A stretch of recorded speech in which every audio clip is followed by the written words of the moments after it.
Yeah, I'm Carl Sciacchitano. I live in Portland, Oregon. I'm a comic book writer and illustrator, and the author of The Heart That Fed, among other projects and comics and freelance illustration. Mm.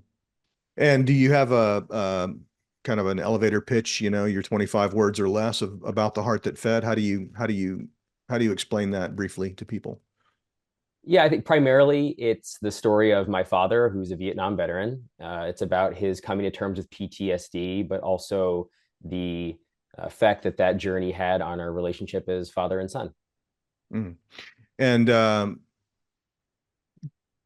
what was the genesis of this? I mean, what made you decide that you wanted to do this? And then what was it like to take it from conception to finished product?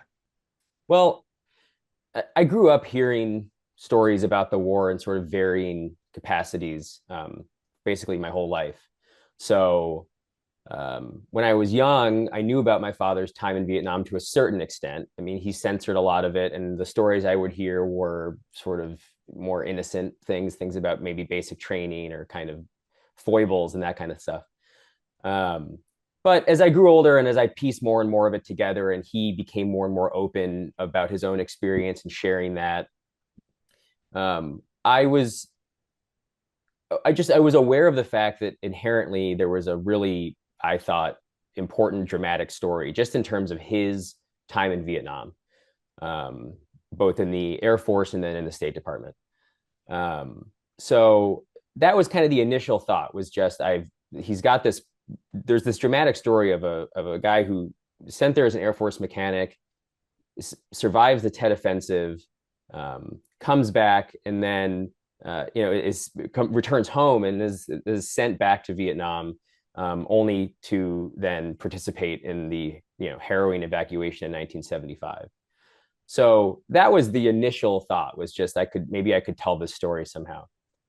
As the years went on and as I became more serious about actually sitting down and writing the book and beginning to try and pitch it and get it sold and that sort of thing, um, I realized through my own work, but also through the initial reactions of some people I had reading some early iterations of the script, that there was an important part for me in it too, as a way of showing and illustrating literally what my father's journey was after the war and the lasting effects that the war had on him, and the way that war and trauma can sort of seep out of someone and into families and friendships, and the way it permeates lives around it.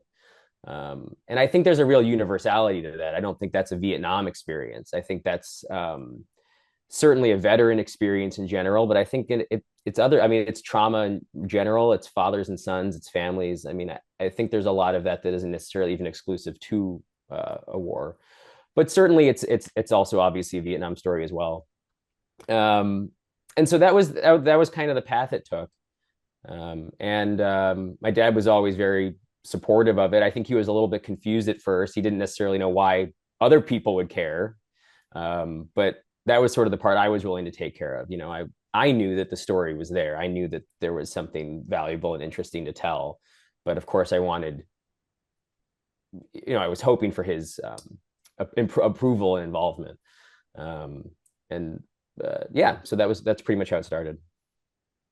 One of the things I took from the book was that, and I'm assuming this is accurate. Even as a little kid, you were asking your dad, for stories about the Air Force. What do you think that curiosity came from? Was it just because, I mean, your dad's a talkative guy, but maybe he never talked about that, and so that's why you kept pressing, tell me stories about the Air Force.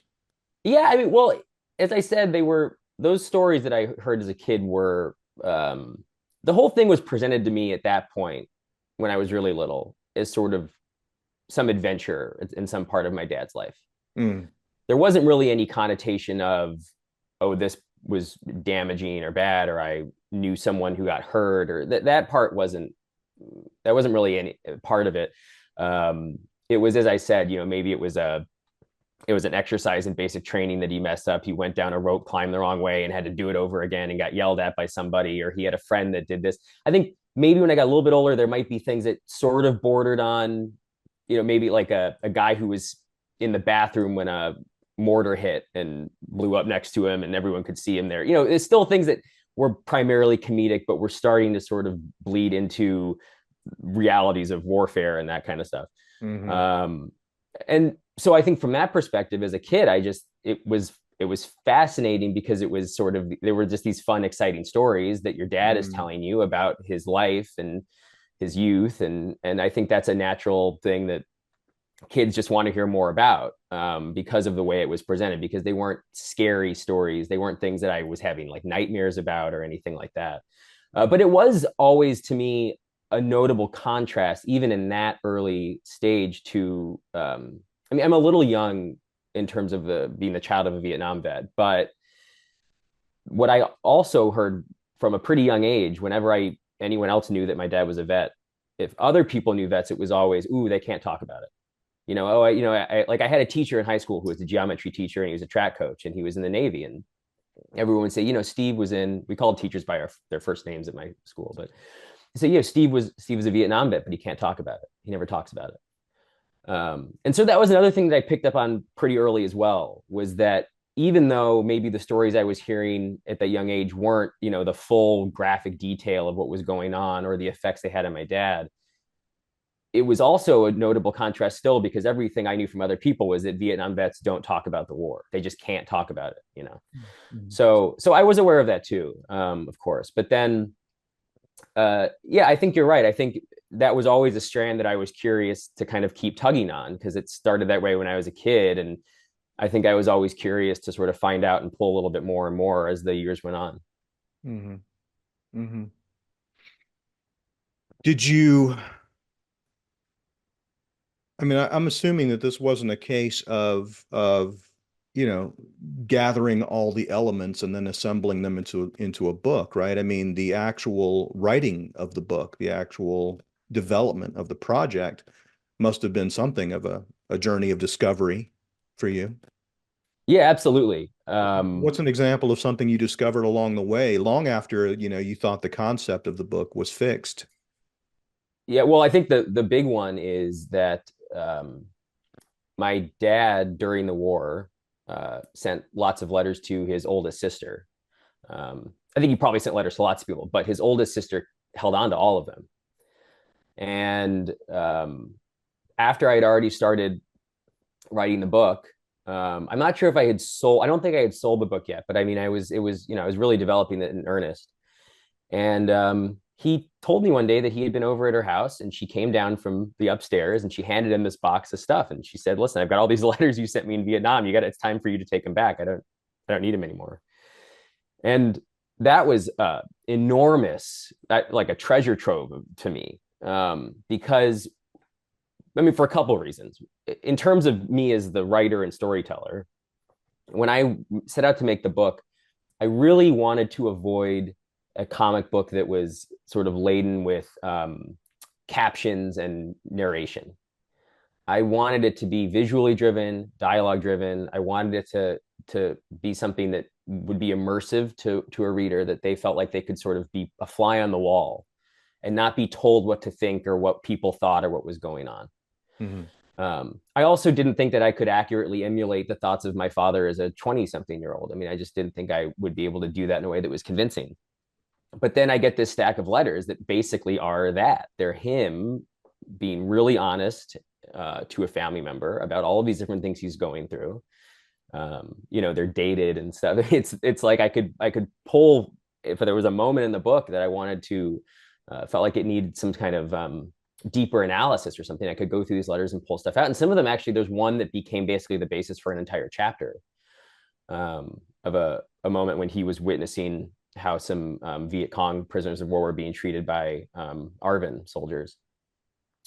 Um, and so that was, I mean, and then obviously, as just a son, you're holding these letters that your dad wrote half a world away that have Hmm. now returned to the United States. But even that is tremendously moving and kind of remarkable. That some of them have, there's stains on them and stuff, and you're looking at different kinds of envelopes that she kept and different letterheads. there's one Lackland Air Force Base when he's in basic training and stuff has this nice letterhead, and then you get on, when he's in Quang Tri during the after the Tet Offensive, and he's writing to let his family know that he's okay, and they're kind of scrabbled together. The dates crossed out because he got it wrong, and there's different kinds of paper that he's pulling together and stuff just to get something to write on. It's telling its own story kind of through these things. So Mm, there were others sort of like that, but I think to me that was by far the most transformative. that's great. All right, Carl, I'm going to ask you to mute yourself now, and David, we're going to go over to you for just briefly. Um, All right, I'm on. You can hear me? yeah, I can hear you. Okay. So, what was your reaction when the first time Carl mentioned to you that he was thinking about a project like this? Well, I mean, just exactly what he said. I said, and in my head, of course, I meant this even more strongly. I didn't say it so strongly to him. I said, who's going to be interested in a story about an aircraft mechanic? I mean, it's not an interesting story about a guy who fix airplanes, gets oil blown in his face and he can't get the carbon out of his pores. Um, but I didn't say that strongly to him. And the other remark I made was that, yeah, I'll support you in every way you want. He asked me also a couple of times, he said, how do you feel about me just being blunt? And I can't remember the language he used, but it was clear he wanted to be able to just tell things from his point of view. And he was concerned about me having sensitivities. And I said, don't worry about it. I mean, just forget me. Just write what you want to write. I'm supportive. So if it's bad, it's bad. I'm a big boy. I'll take it. I have to say though that some of it's uncomfortable to read because it's hard to face yourself when you're looking at your bad behavior or unpleasant behavior, right? But on the other hand, I told him to do that. I didn't want to interfere with any of that at all, and so it was important. It was important for me to have him believe me and understand that I meant just get your story out, tell it the way you want to tell it. There was a couple of points in the beginning. He did a script and wrote the thing out, and then as he did the pictures, I started to kind of criticize things, and I don't mean being critical. I started making comments about things not being quite right, or this is not quite the sequence that had happened. And I realized at a certain point I had to stop doing that because what he was really putting on paper was what he heard from me, his understanding of what I was saying to him. Mm-hmm. He wasn't. It wasn't an effort to put down my history per se. It's really Carl's history with me. So if it's something he misunderstood, and it wasn't the misunderstanding itself wasn't of any consequence in terms of the validity of the book or the the artistic aspect of it or whatever, I just let that go. So in fact, when he had me go over it once or twice, I had only a very small half a page. It was a small page of notes. But that was my role in it. Really was to be supportive. I didn't even know my sister had those letters. We were over for dinner one day and she walked out with this box. She said, "You want these letters? I've saved them." I was And she said surprised. that she handed the letters to you, not to Carl. She handed a big box of them to me. Yeah. Full Yeah. box. I read through them and Did they're just, she did she no, know that Carl was working on a no, project? She didn't no. know. Well, she may have known. I don't think she did, but at any rate, that's not why she gave them to me. She just gave them to me because she was kind of cleaning out the house. Yeah. Yeah. And there were things in it, I mean, that I didn't remember. Mentioned this to Carl. There was a letter I wrote to her about two events. One event I do remember was when I was in Tam Key, where it was for a month, which is a small province capital south of Da Nang. I was attached to the 6th Armament Regiment with a MACV team there, and the town was overrun when I was there. It was for that month. We were mortared, and then a group of sappers, pretty large group of sappers, basically ran through the town, blowing up people's houses. They were just throwing satchel charges in civilians' houses and things like that, which I remembered well. That I remembered pretty well. And then there was another paragraph I wrote about my first combat mission. I flew on a combat mission. I have no recollection of it. I had no recollection when I read the letter. I don't have it now. I keep wondering why I don't remember that. You'd think that's the one you'd remember, and I don't at all. Hmm. Um, Other than that, though, it's all kind of mundane. And I remember making a big effort, and I think most veterans did, making a big effort not to put anything in the letters that could be disturbing. Right. And I especially was concerned, I wasn't concerned about my sister so much, but I was concerned about my dad. Yeah. Well, I mean, this is what I think is so fascinating about the project and so compelling is that, on the surface, it seems like it shouldn't be that interesting, right? I mean, you're an Air Force mechanic, you're a rear echelon motherfucker, right? That's right. Yeah. You came home in one piece. I mean, it was a pretty, on the surface of it, it looks like a pretty Ordinary. unremarkable tour, Ordinary.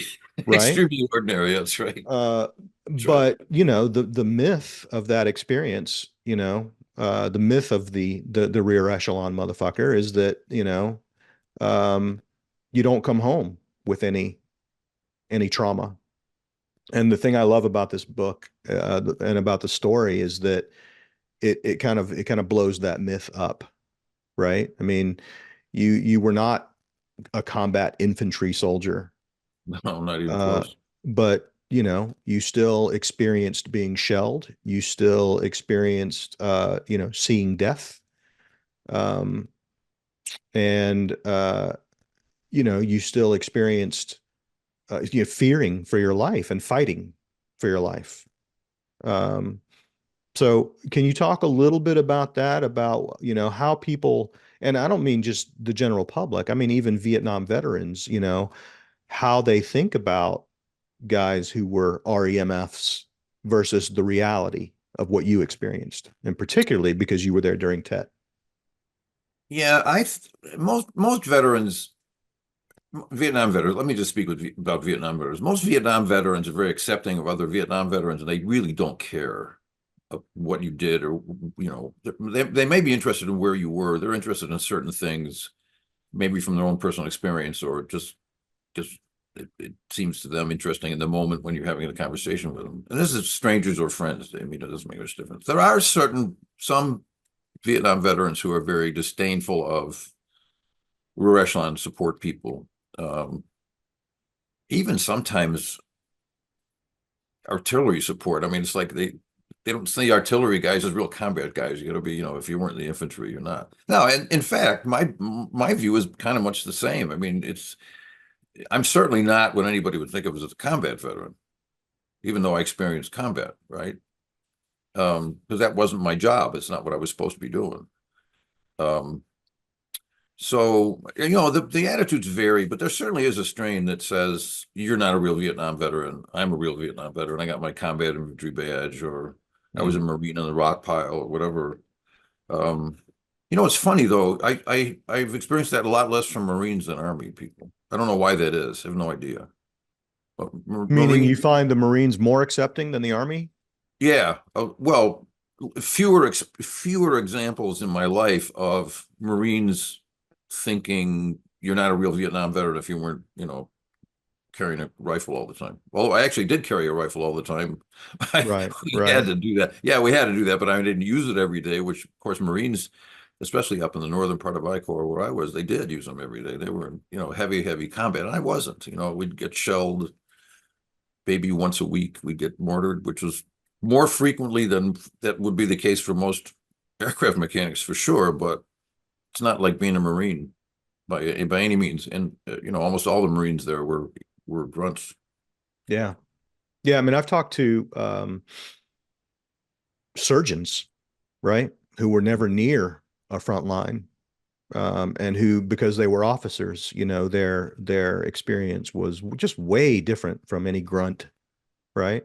But I mean, there's no denying what those guys saw, what they experienced, what they lived through, and how it affected them long term. So I For think that's sure, that's certain. And we actually had surgeons up where I was, Navy surgeons with the MACV team that I served on, and they saw they didn't see combat in that sense. I mean, we were all in the same compound, so when we were mortared together, and if they happened to be there, they had to take up a rifle and go out on the line. It was not a very big compound, but and we didn't have very many people, so everybody had a position you had to take up and stuff. But but you're absolutely correct. And the other assumption about people not being real veterans or not being a war veteran, even if you were there because you were a logistics um, in a logistics job at Cameron Bay or at Long Binh or something like that. Um, yeah, there are a lot of guys who were in Long Binh who never heard a shot fired. I've met them. I met guys like that, and they didn't really have much of. They weren't under stress. They didn't feel that stress the way people in like small little occasions might be. Um, but you never know. I had a friend that I served with at Da Nang who then went to can't remember now where he went. It wasn't Hue, it was another place. But anyway, when I went up country, he went up country, and he was there during the Tet Offensive. He was then pulled off of a mundane job and sent to the mortuary because there were so many bodies coming in, they couldn't handle them. They didn't have the staff. Mm. So he spent a month um, at Da Nang trying to help the mortuary staff keep up with all the bodies and body parts. And he was telling me about how assembling bodies together out of pieces and he just wanted to get off his chest. I remember the conversation. It wasn't one of these kinds of dramatic Hollywood kinds of conversations. It was Sure. very matter of fact, but he was clearly trying to say, I'm screwed up. Well, he was a He didn't kid. say it that way. We didn't say it that way, but he was trying to say this was like I really had this terrible time. And it was and to me when I heard it, I thought, Jesus, I don't know if I could get through that. I Yeah. think it's a lot easier to be mortared or shot at. I've experienced both than doing something like that. That's horrendous. That's just Yeah. horrendous. And Yeah. so if a doctor who sees that all the time when he's got to do triage and stuff, it's 10 times worse for them. They're doing it for 12 months or 13 months straight. Yeah. Yeah. So, David, we're going to come back and talk more about your experience in your first tour there uh, in a little bit. But I want to jump ahead a little bit for just a few minutes and talk about when you came home. Um, at some point, somebody suggested to you that PTSD might be a thing that you should consider. And from what I've read in the book, you were pretty resistant to that idea. Can you talk about that a little bit? It was Carl's mother, my first wife. I Portia. was like, yeah, she kept insisting I had PTSD. Even though PTSD was not even well known then, I don't even know where she even heard about it, but she insisted that I had serious problems and the term was just becoming sort of in the public domain. Mm-hmm. And of course, I was offended. I guess I really got upset when she'd say that because I didn't believe it possible. And one of the reasons for that is, though, and I think a lot of veterans do this, is you learn to compartmentalize things pretty quickly, or you can't function. So when some shocking event happens, you still got to go to bed that night and get up in the morning and go to work, right? You've got to get up, whatever you're going to do, you have to do it. So you have to put everything in a little box. And when you've got it all boxed up and put away, it's not your conscience anymore. It's not right in front of you. So you don't feel the effect of it in any conscious way. PTSD is an unconscious thing. Mm. It pokes its head up in funny ways. You have a flashback and sweats, or you have bad dreams. I mean, I had the same bad dream every night for years, And years. she was there for that. Well, yeah, I mean, she noticed that stuff, but you don't make the connection, right? You have these dreams, and I've said this to Carl. I mean, after a while, it's like an old friend. When you go to sleep at night, no matter what time you do it, you're going to have that same bad dream because I had it every night. And so it's part of it becomes the norm. It's not even troublesome. You don't dread it. In the beginning, you're dreading it because you don't want to have that dream again. Then after a while, you don't dread it anymore because it's there. I know this sounds kind of goofy, but when you're doing that with your life, when you're putting everything in little boxes, you don't see yourself as being sort of unsuccessful at it. You're saying, well, I've gotten myself organized. I'm okay with this. I lived through it. I survived it and I did well. And I mean, I don't think of myself as a survivor. I kind of laugh when Carl says he survived the Tet Offensive because there are a lot of guys who walk around with T-shirts that say I survived the Tet Offensive. I mean, I survived a lot of crazy stuff there.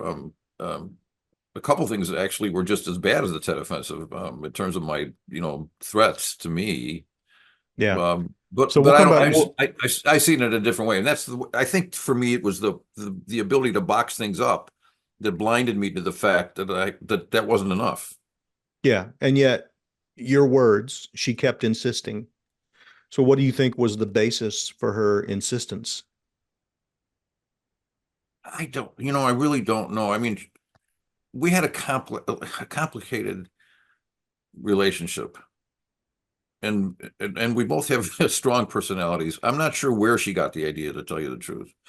When we decided to get counseling the first time, she dragged me off to a psychologist in New York who was a very early proponent of Vietnam veterans having a particular problem with traumatic experiences, a sort of a different reaction than other people. And I think that's definitely the case. And I think that in the early years, for instance, the Veterans Affairs department didn't understand what PTSD is. They had a definition of it which made no sense to me at all, because I know from my own experience that's not what it was. That was the way it was described was not right. And when I went in for treatment after I decided I needed to do something, the treatment that was available was not aimed at the kinds of problems that Vietnam veterans had. It was aimed at the kind of problems that somebody might have. It was an auto accident or an airplane blown out tire or some other traumatic event, a mugging or a rape, these horrible events in people's lives. But it's a veteran, a wartime veteran who goes through kinds of wartime experiences is looking at it's a completely different thing. It's you get there and your stress levels up and you're under stress and strain for that whole year and a half, however long you're in that situation. And that's different from just having an auto accident and getting cracked up and being in the hospital for a while and then getting out. You think you're going to die? Yeah. I mean, you do come close to dying. That's all true. But that the veterans were looked at as having the same kinds of issues as someone who, fell down the stairs and bumped their head and they thought they were going to be dead. And that's not, in my view anyway, in my experience, that's not what PTSD is for veterans. yeah. It's funny. It's not funny, but it's interesting that you mentioned that because 12 or 13 months, depending, right? At that living in those heightened conditions, right? I mean, you're on 11, 24 hours a day Right. for 12 months or 13 months. Um, one of the first things you do when you come home is jump out of an airplane. Yeah. Like what? I mean, do you see it? I mean, can you connect those dots? Yeah, right. Well, it's funny. I didn't realize how much stress I was under. You get used to it so quickly, and it goes up so fast, right? It's up right away, Mm, um, and stays up. So after about 9 months, I took an R&R to Thailand, and that's when I realized that I'd been under so much stress because all of a sudden it was gone. I mean, the triggers for the stress were gone. mm, I was in a place where everybody was friendly. It was warm. There was nobody, there was no threat of any kind except maybe a crazy taxi driver or something like that. It was, and it's a big shock because you go from Quang Tri and getting mortared every week or every 2 weeks or whatever it was, and then you're in a place like Bangkok where you're not getting mortared every week. And the contrast is tremendous, but you also feel like there's a burden off your shoulders. It's almost a physical weight. It's lifted off your shoulders. And then when I came back after 4 days or 5 days on the R&R, it was like a nightmare. I was like I was having a nightmare. And all of a sudden it returned. And it was very difficult for me to handle that stress again, having gotten rid of it for a few days. It's hard to describe it exactly, but I carried it around, and so in a way that I didn't notice it, didn't see it there, and then it's gone. And all of a sudden, when I had to face it again, it was really difficult. It was very difficult. mm. Emotionally, it was tough. Yeah. All right, David, we're going to come back to you in a few minutes, okay? Yeah, yeah. I'll mute myself again. Thanks. So, Carl, I asked your father, you know, why does he think that your mother kept insisting that, he should look into this thing? and he says he doesn't really know, but I'm wondering if, you can share some experiences from your perspective growing up with your father. Whether you have maybe an answer to that question or a perspective on it. Yeah, sure. I mean, I can't speak to my parents were separated when I was very young, so I can't really speak to so much of what their experience was with each other. But in terms of just me knowing my father when I was a kid, which is probably, you know, at least several years after sort of some of the things he's talking about going up to the doctor in New York. I think his name was Eggendorf, by the way. But uh, yeah, I mean, there were just, you this a lot of this is hindsight, by the way, because I think in the same way, to a certain extent that he's talking about, you get used to things. You grow up in an environment, and this is the way people respond to certain things, and you just think that's how people respond to certain things. And in fairness, the rest of our family, we tend to be we can have some fiery, sometimes opinionated personalities and things, and so you can kind of excuse it as that. But there were things. I mean, this is in the book, and I think driving was a very quick, sure agitator for my father. So getting in the car, someone, another driver being aggressive, cutting him off, or something like that, whatever, was almost daily occurrence that would send him into I wouldn't say, not a blind rage or something, but he would get really, really angry. I mean, screaming and cursing and stuff. And, words that I was probably too young to really be around, and that was uncomfortable for me. I mean, I knew that I didn't like being around it. It's sort of like, it wasn't directed at me, but it's sort of like being near like a really hot oven or something. Like you kind of feel it on you a little bit, and it's uncomfortable to be around. And and there were things like that. There were times over the years where I would do something, or maybe my brother would do something, the two of us, or whatever, and you can sort of think to yourself, well, yeah, I guess maybe I did something that was kind of annoying, but boy, that reaction felt a little bit intense. That amount of anger that just sort of popped out, and that's what it was. It could it could just sort of burst out. It wasn't there wasn't like a gradual ramp, and so you're trying to sort of navigate these things in your house where, you know what's going to set someone, what are these triggers that you're these sort of invisible triggers in your home. And by the way, again, in that environment, you've got separated parents, you've got an older brother who's kind of upset about that, and you're sort of arriving to this party late, and Mm. you're trying to kind of sort out all the dynamics in it, right? So at the time, I didn't think that. And of course, when I started to hear about something like PTSD, and I would talk to my dad, well, he's giving me, when I was a kid, the same explanation that he doesn't really know much about it. If there are people that have those issues, then they probably had some problem before the war. And so that's what I internalized too for a long time. So this is all really, looking back at things. At the time, I was never thinking as a kid, boy, my dad's got some problem and he needs to go seek help for it. I don't think that ever occurred to me as a child. We kind of, I think we came to a lot of those realizations together, really. Mm. So I definitely want to come back to that and continue that thread. But first, David, I want to come back to you and talk about your experiences in Vietnam. And here, I'm not really, I mean, I may interject with a question here or there, but I really just want to shut up and let you go for a bit. Because I guess, to get you started, I guess, can you talk about some of the experiences you had that are still with you?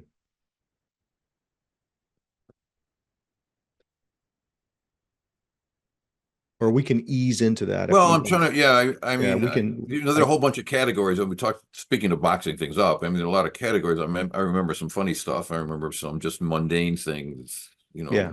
My life as a mechanic was getting up early in the morning and getting to the fight line and working 12 hours or 13 hours. And then something to eat, going to bed, getting up, doing the same thing over and over again, very little time off. At the big bases we worked, but Da Nang's only big when I was in Vietnam, but we worked 12 hours on and then 12 hours off for 6 days a week. So we were almost always working, or sleeping or Yeah. eating. Yeah. But so I certainly remember that kind of thing. I also, by the way, one of the things I remember was actually kind of pleasant was I was invited by a friend to take another hour to talk about this because it was also funny. But at any rate, he invited by a friend to come down and teach English. He was teaching English downtown at night. And so I needed time off to do that because I was working 12 hours. And I went to the commander and he said, fine, great idea. So I had this couple times a week. I'd get off early or I'd come in late for the shift, the late shift or the night shift is one daytime, one night. And I would go downtown and teach English in high school to eight anybody over, I think 18 was the lower limit. So it was 18 and up. And so I had students who were anywhere from 18 to 50, 45 Mm-hmm. or 50 Mm-hmm. who wanted to learn English and stuff. But how long were you in Da Nang before you moved? Well, I got there in November 66. I was there about 5 months. And this was typical, by the way, for us because let me explain what my squadron was, by the way. The squadron Okay. was what they called, it's part of the sort of air commando concept with the Air Force. The Air Commando Squadron is basically it's a self-contained squadron. It doesn't have separate elements somewhere else for maintenance or whatever. Everything is in the squadron. So it's self-contained. It can pick up and go anywhere. At the time, it was the largest squadron in the U.S. Air Force by far. Much. A typical squadron has about 14 or 15 aircraft. We had hundreds, and we had hundreds of guys. We had about 900 people or something like that in the squadron, which is enormous for an Air Force squadron, just So enormous. And there was, it's like a little Air Force within it's the like Air a little Air Force. Force by itself, flying a couple of different particular aircraft, right? Okay. And so there were 4 in country in Vietnam, and there was one in Thailand, and they all had different missions. And so there was one per corps, and each one of those it was divided up. Also, there were in-country missions and out-of-country missions, and they were not the same. They all had different call signs, different sets of pilots, different little base locations, and things like this. At Da Nang, we all worked together on whatever was going on. When we were broken up and sent up to out what we called up country, we kind of created small teams of people, and we were attached to basically every fighting unit in country had one of our little units attached to it from our squadron. So my squadron covered I Corps and just the northern part of 2 Corps, plus adjacent areas of Laos and North Vietnam. And I was attached to the 1st Division, 1st Regiment of the Republic of Vietnam Army, the ARVN. And then when I was at Tam Key, I mentioned the 6th Regiment. I was attached to the 6th Regiment of the 2nd Division there. And we were actually not assigned to MACV teams, but we were attached to MACV teams. We housed with MACV teams. We bunked with them. We ate with them, right? Because they were the main unit that was supporting those divisions, the ARVN divisions. But we also had them with every American division. We had them with the Korean division. We had them with the Thai Brigade. We had them with Australians, I think. So this type of squadron really supported everybody in the whole country and stuff.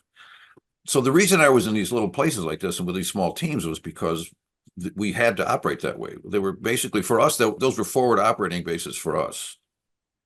So 5 months at Da Nang was really to get your feet wet and understand how it all worked.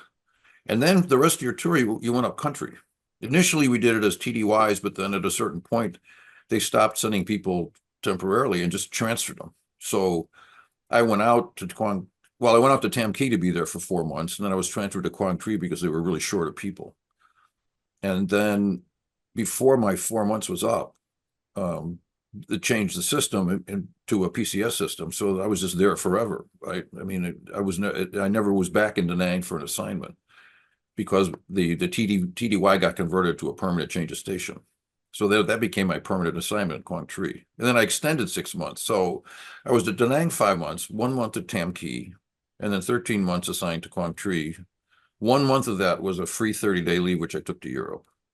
So I was basically in country about 18 months. When and did you most go? of it up. When I'm did you sorry, go to Europe? in October, November 1967.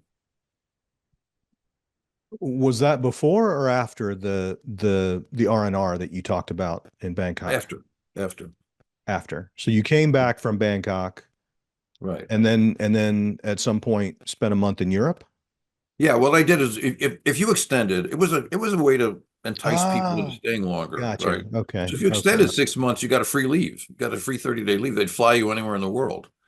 You had to spend your own money. They didn't give you you know, For the pocket money or anything like right. that, but they'd fly you for free anywhere else. And I had a friend, I come from a mixed family, right? My mother was sort of typical old American breed, but my father came from a Sicilian family, and he was born in Chicago, but his my grandparents were born in Sicily, and I had a lot of relatives born in Sicily, and Sicilian was spoken in the house.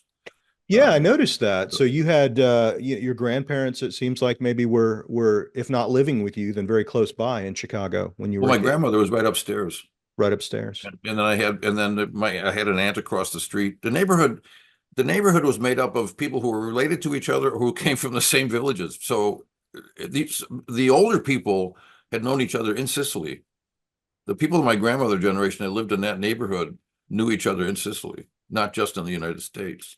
So it was an interesting community, and it was not entirely Sicilian. It was about 50%, I would say, Sicilian and Italian, and the rest of it was a typical kind of Chicago mix.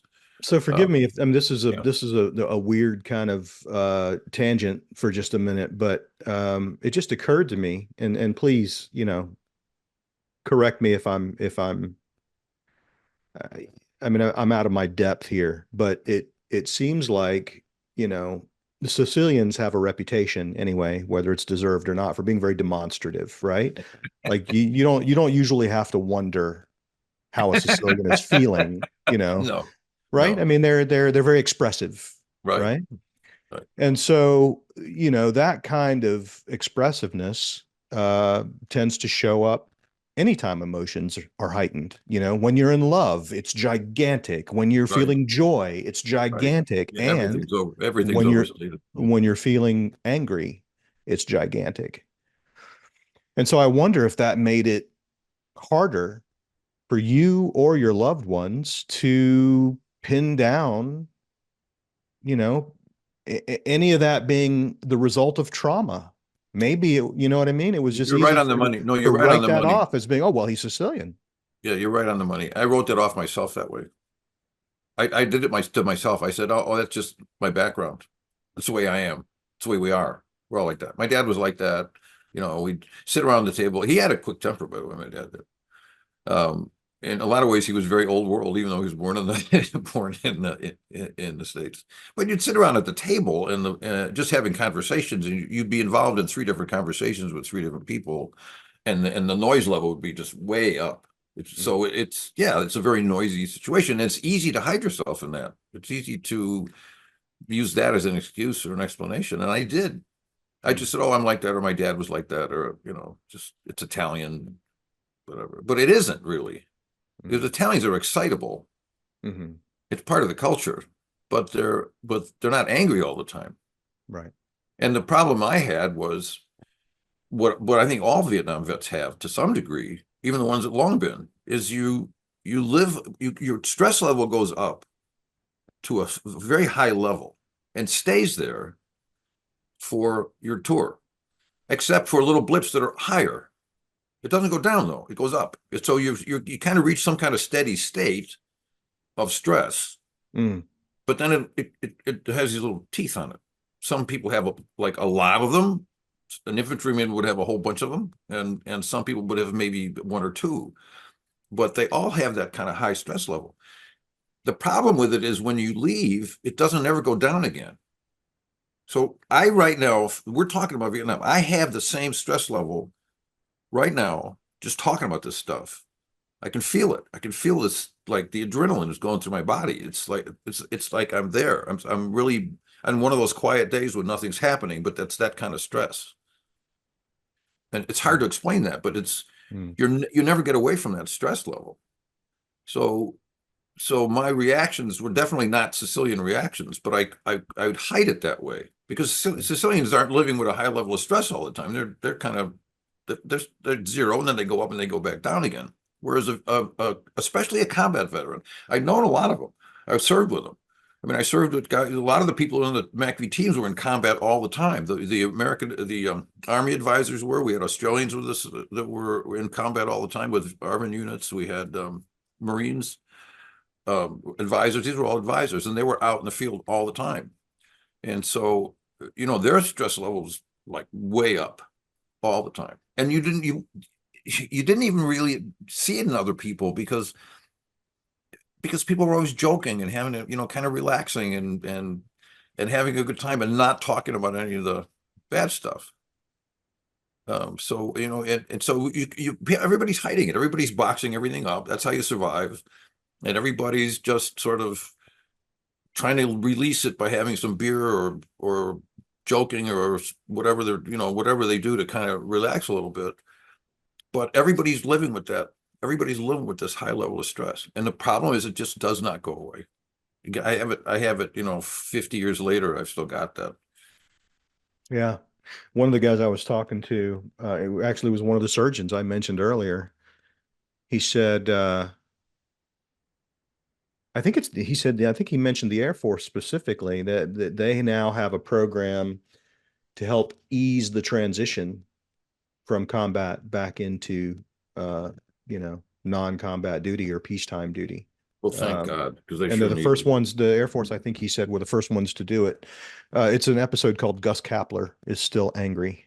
And he was a surgeon, and he ended up going into mental health as a career, and the work that he does is that kind of therapy. And yeah, he said that exactly what you're saying, right? That it doesn't reset. You're at that heightened setting unless there's some sort of intervention, right? Some sort of intervention that says, all right, let's return you to normal function before Right. we put you back Right. into society. And so, what you're saying makes a lot of sense to me. So you came back from Europe, and then what happened? Well, I went on the R&R, then a month and a half later, whenever that was, I came back. So I was back in country permanently, except for one more R&R toward the end of my tour, from November 67 to June 68 in Vietnam. And it just got back to normal, except that we had the buildup up to the Tet Offensive, and that particular period when I got back was actually kind of quiet. I'd missed one or two events when I was gone, but not much had happened in that period when I was on that 30-day leave, but also even when I was on the R&R. But I still experienced some of that anyway, because by chance and by luck, every time I went down to Da Nang, without exception, every single visit I made down there, the place was rocketed. It was odd. It was peculiar. Even on the last day when I left, when I traveled, I was on my way to Thailand. I got to Da Nang. We were rocketed overnight. I left Da Nang, went down to Saigon, and the airport was mortared when I was sleeping on a bench in the room. It's like I could never get away from this stuff. But what happened when I got back is we'd gone through this kind of loud, noisy period when I first got there. That had kind of petered out a little bit. And then you had this buildup, which turned into the Tet Offensive. And there was a lot more awareness of things actually heading in that kind of direction than you get from the typical history books and things like that. It was there were some mistakes made, but it was pretty clear, especially in I Corps, that there was a lot of trouble brewing. And so as you got closer to the end of the year, the end of 67, the more stressful, intense it was. You had to build up, at Quezon. Westmoreland sent 3 Army divisions up into I Corps in anticipation of something. This is in 67 he did this, already anticipating some big events. And he didn't just send them up into Quang Tri, he sent them to the whole of I Corps. So he had 3 new divisions up there. And that's actually when MACV Forward was created. MACV Forward was run by Creighton Abrams. And it was done because of the threat up in I Corps and the fact that the Marines were really stretched and were having trouble handling it. It had gotten that bad. the presence, the North Vietnamese presence was enormous. They had lots of heavy artillery and things like this, and it was a very stressful period.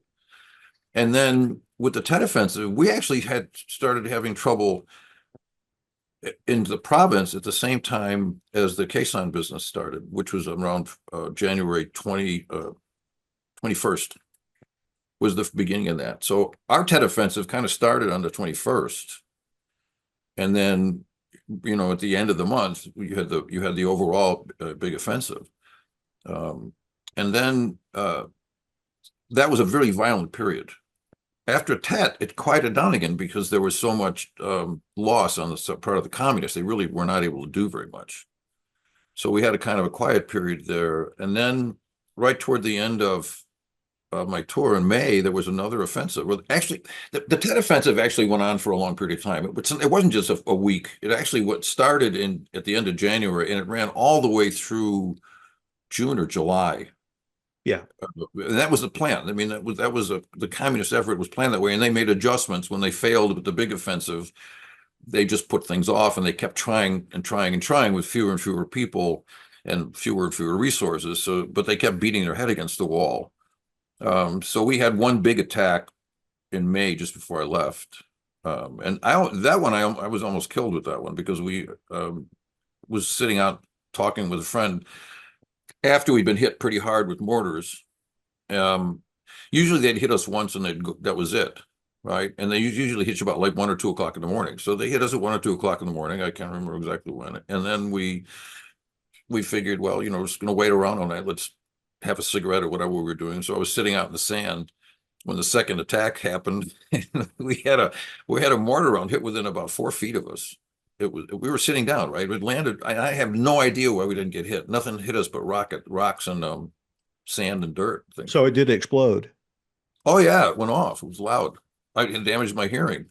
And I went one way, and Wally, my friend Wally, went the other way. We just split, and I made it into the Air Force bunker. But that was one of those. It was one of those scary moments. I remember that really very well. So Was Wally the captain? Was Wally the captain, the pilot? No, Wally's a mechanic with me. Okay. He's still a very close friend. We're still very good friends. Oh, no kidding. Yeah. He's one of those guys I stuck. Actually, you know what? Everybody became friends on that team. I contacted a lot of people afterwards, especially with the wall being built. It got me kind of in the mood to try to find out what happened to people and things. So I tracked on quite a few people, including officers and men. And it was a very warm reception from everybody.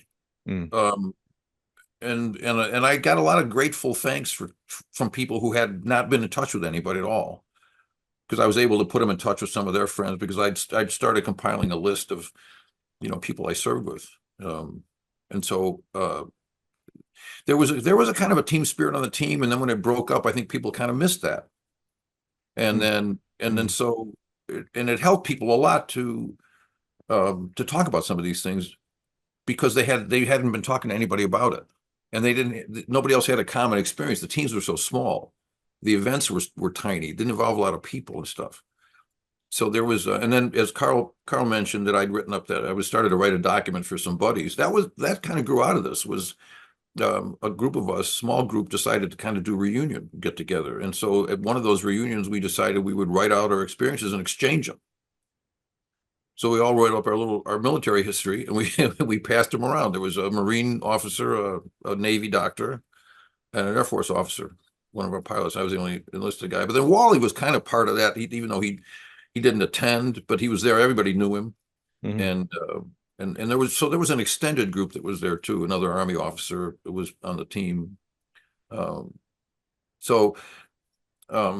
That period was very important for me too, because this is before, what do you think? What the dates when I started? The wall was built before I started with the treatment on PTSD. And then this happened after I was already doing treatment, we put this little group together. Okay. And by the way, all of those guys have PTSD. There's 3. The other 3 do. But of course, by now, people will admit, at least Vietnam veterans will admit they have it. It's not, and then maybe not. They don't walk around on the street with a sign on their back saying they got PTSD.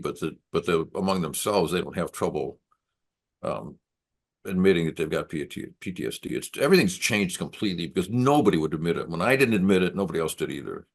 I Yeah, wasn't the only guy in denial, right? We all were. sure. We Can you all talk a little bit about your first visit to the wall? were. Well, I used to watch. I think I mentioned this to you before. When it was being built, I would have my lunch down there and watch the construction. So I Because you felt were at kind of you were at involved. the State Department. I was at the State Department at that point, and made a couple small donations. I don't remember what it was, not very much. I wasn't making a lot of money back then, and I knew some people who were kind of involved with it a little bit more than I was. Um, and I was very supportive of it. I think almost all Vietnam veterans were. So it was kind of a buildup, an emotional buildup, but I wasn't quite ready for it, the actual experience of visiting the wall. Not at all, even though I watched it being built and paid attention to the news articles and I looked at the design and, I stayed up with everything. I talked to people about it who were involved, but the actual visit was tough. It was very difficult. It was, I knew a lot of people on the wall. I mean, it was the total number of people I think I actually knew to some degree who didn't make it back was 15 or 20. I mean, it's a lot.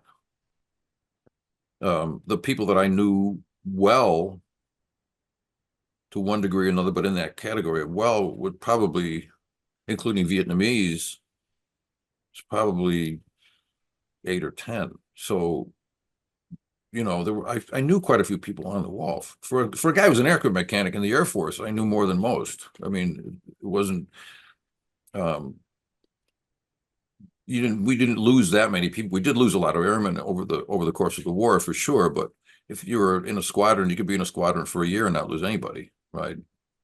So, but I knew a number. I lost one pilot I sent off who didn't come back, which I still bothers me. And then we had a commander I lost when I was in Thailand. He went down over Laos. We had a number of people on the MACV team were killed. Mines, ambushes, combat.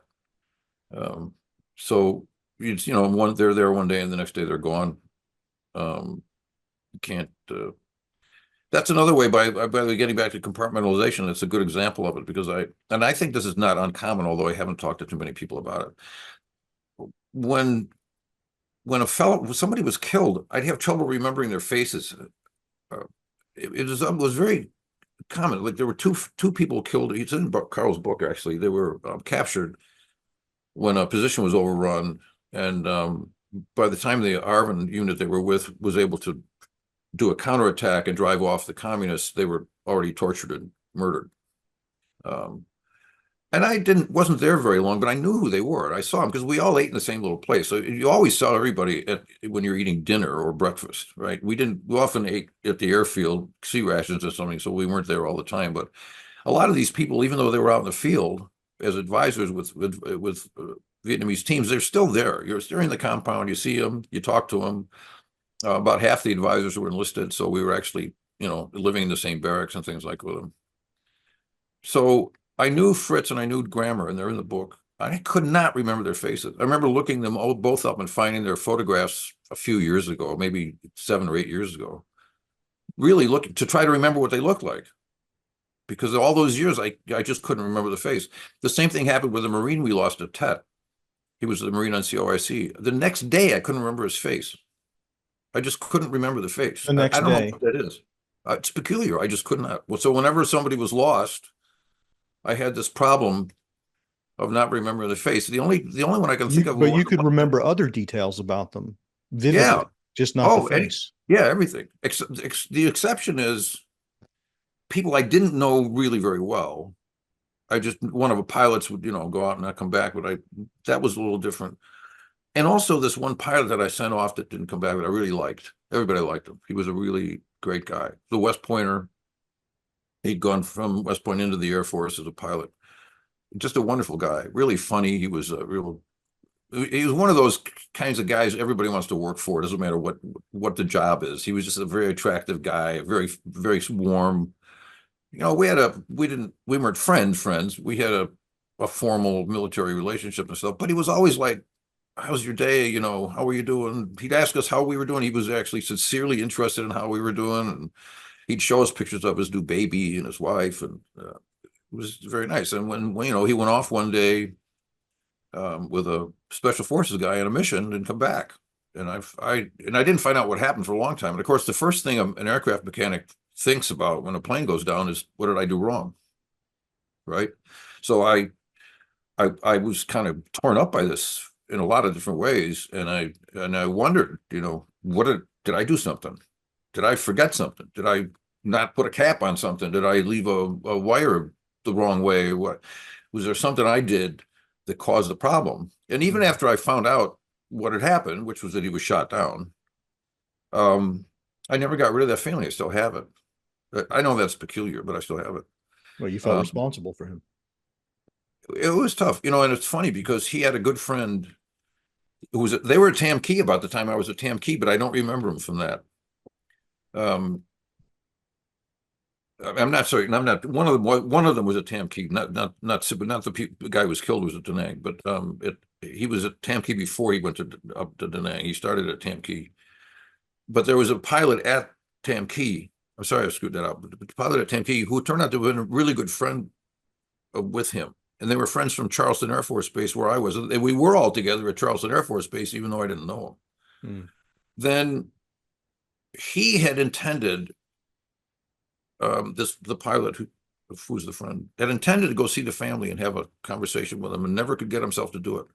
I had determined when I was in Vietnam that when I got back, I was going to look up the family and talk to them, and I never did it. So one day, 10 or 15 years ago, I decided to do it, to call him, and I found him. It was easy to find him, actually. And I talked to him, and it was an interesting experience for me. It was almost cathartic because they were desperate to talk to somebody. They'd never heard much from the Air Force. They didn't get all of his things back. They didn't get all of his medals. They didn't really get a good explanation of what happened. And I talked to his younger brother. By that time, his wife had passed away. His daughter was raised by someone else and didn't care, really wasn't interested, but his brothers were. His parents were gone by then, and they were very concerned about not getting all his medals. And when you're in the service, you get these kind of throwaway medals that everybody gets, the National Defense Medal, all this other stuff. Everybody wears the same ones. And you don't think much of them. You don't think they mean anything, but they can mean a lot to a family. And so they didn't have his like National Defense Medal or something. There's another one they didn't have, which was just an ordinary, maybe Vietnam Campaign Medal or something like this, which everybody got, right? And they were upset because they couldn't get what they thought that they should have for them. So I helped them out, and I spent a lot of time doing it. It turns out it was all screwed up. He should have had 2 Distinguished Flying Crosses that they didn't get, and it took me a couple of years actually to get that stuff out of the Air Force. And they were extremely grateful. I mean, I was embarrassed. To me, it was embarrassing because I felt I had a kind of a duty. His friend, who had been at Tam Key with him, I contacted, and by contacting me and talking to me, he got himself energized to contact the family, and he knew this guy very, very well. They roomed together at Charleston. They were together at Tam Key in combat and stuff. So that was important for him and very important for the family. And that all came from the wall. All that stuff was stimulated by the wall being built. My getting in touch with people, calling people up, trying to put a roster together of people that, were still around and stuff. All that came because of the wall. Actually, starting with the VA, I went down for a hearing test because, I finally accepted, but I was having a little problem hearing people. And, so I went to VA. Now I had a terrible experience and I didn't go back for like 20 or 30 years. It was awful, but still it stimulated a lot of different activities on my part. And some of it was helpful to me and I think helpful to others. And I suspect I'm not the only guy that had that kind of had that effect on it. It wasn't just seeing people you knew on the wall. It was the enormity of the whole thing. Plus I don't know. I think the wall stimulated Vietnam veterans in an interesting way to me. It's a very complex thing, very complex. Every veteran who's ever gone there cried and, had it's a very Vietnam veterans a meaningful, very meaningful thing, and it's tough. It would be tough for me to look at it today. Yeah. It just is. Um, so we need to shift gears a little bit because we're an hour 15 in. And I want to ask about and by the way, I think I told you guys this in the pre-call, but if I ask something and you just don't feel like talking about it, that's cool, right? Just because I ask a question doesn't mean I feel entitled to an answer. So, but I would like to talk about how you got from, denial to acceptance on PTSD and what triggered you said you at some point you sought treatment. I'm just wondering how you got from one place to the other. Well, it's kind of a backwards thing. What happened was I was going through a low period, and I decided I needed counseling. I wasn't, it had nothing to do with PTSD in my mind. Mm. Um, And when was this? What decade are we I'm talking really about? trying to remember. 70s, This 80s? is after I'd already started going back to the VA, so it must have been 2004 or five. Oh, Wait, wow. wait, Okay. 2006 maybe, somewhere in there. Wow. That's much later. Yeah, it was pretty late. I was pretty slow. Okay. Um, and so I made an appointment, and I sat down with this kid. I couldn't have been more than about 20. I don't know if he was a medical student or what. Um, I only got to talk to him for like 2 minutes. He said, just why don't you wait here? I've got to go get somebody. So he goes out and he gets this like a He talked to psychiatrist. you. So hold on. I just want to make sure I got this right. He talked to you for 2 minutes and decided that he needed reinforcements. Yes. I have no idea why. I don't know what kind of bad impression I gave this guy. I was just in there to for help with my depression and stuff. Like I'm having trouble handling things. I'm fighting too much. I've got too many family problems. I got to do something, right? To straighten myself out. And I'll go to the Right. VA and they'll do it for free. So, so then he went out and it's a very serious looking guy. I still remember him. I don't know his name, but he's a very serious guy. He came in and sat down opposite me and, and kind of stared to give me that kind of psychiatrist stare. I don't know if you've ever seen it before, but and he started talking to me and he said you what give me that word. He stared at me and he said something like, "It's about time. You need treatment." And that was it. I said, "What?" I didn't, I got PTSD. It was like in the back of my mind, it was there maybe, and all of a sudden this said brought it to the front. And I was already committed to try to do something because I was having these problems. And that's how it was. It was because I stumbled in for one thing, and then it led very quickly. I mean, within 5 minutes, they had me, they were signing me up for treatment. I never finished the interview. Not with the psychologist. I didn't. He didn't talk to me more than a few minutes. I know it's screwy. It sounds goofy, but that's how it happened. Um, I mean, I don't think it sounds goofy. It's amazing to me that, after decades of, coping with it, right, as best you could, or at least you thought you were coping with it. yeah, well, I was, I You're guess. two minutes in front of a professional and they're like, "Oh, this guy's, yeah, let me call in, I know. let me I call laugh about somebody it in off now. the bench because Well, I wonder, it I'm was gonna a need some shock for me to backup look on at. this one." Yeah, it was a shock for me to see how Carl sees me, right? But then I can never figure out what these guys saw in me. So I mean, what is it they saw in me?